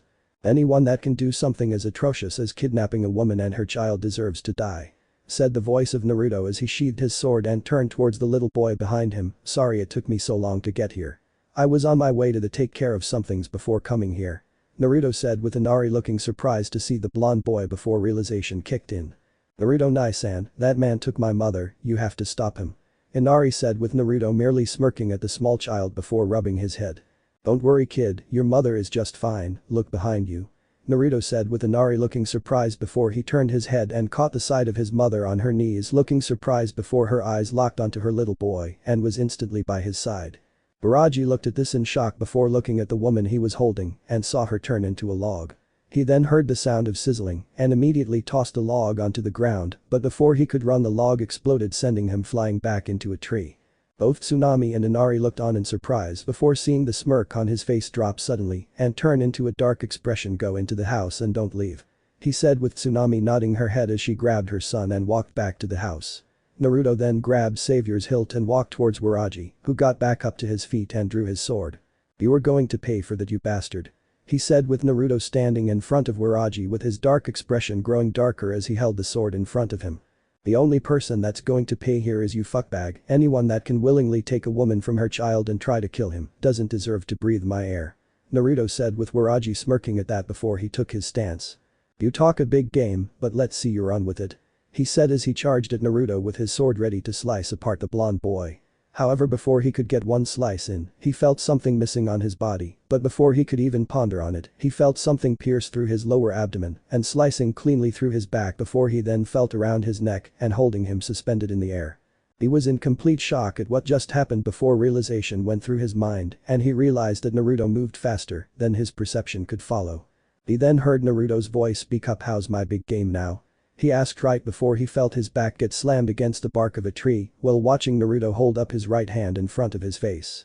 "This hand of mine glows with an awesome power, its burning grips tells me to defeat you," Naruto said as his right hand began to take on a bright metallic green color, something that Waraji didn't trust at all.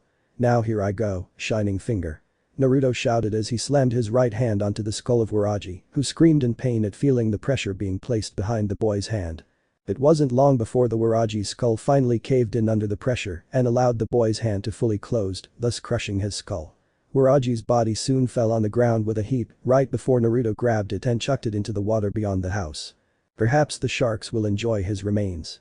Once that was all said and done, he quickly swiped the blade in the air to wash off the excess blood surrounding it and soon resheathed the sword behind his back. He then bit his thumb and formed a few quick seals before slamming his hand on the ground, calling out summoning jutsu. A cloud of smoke then covered the blonde teen before clearing up to reveal a large falcon standing beside him.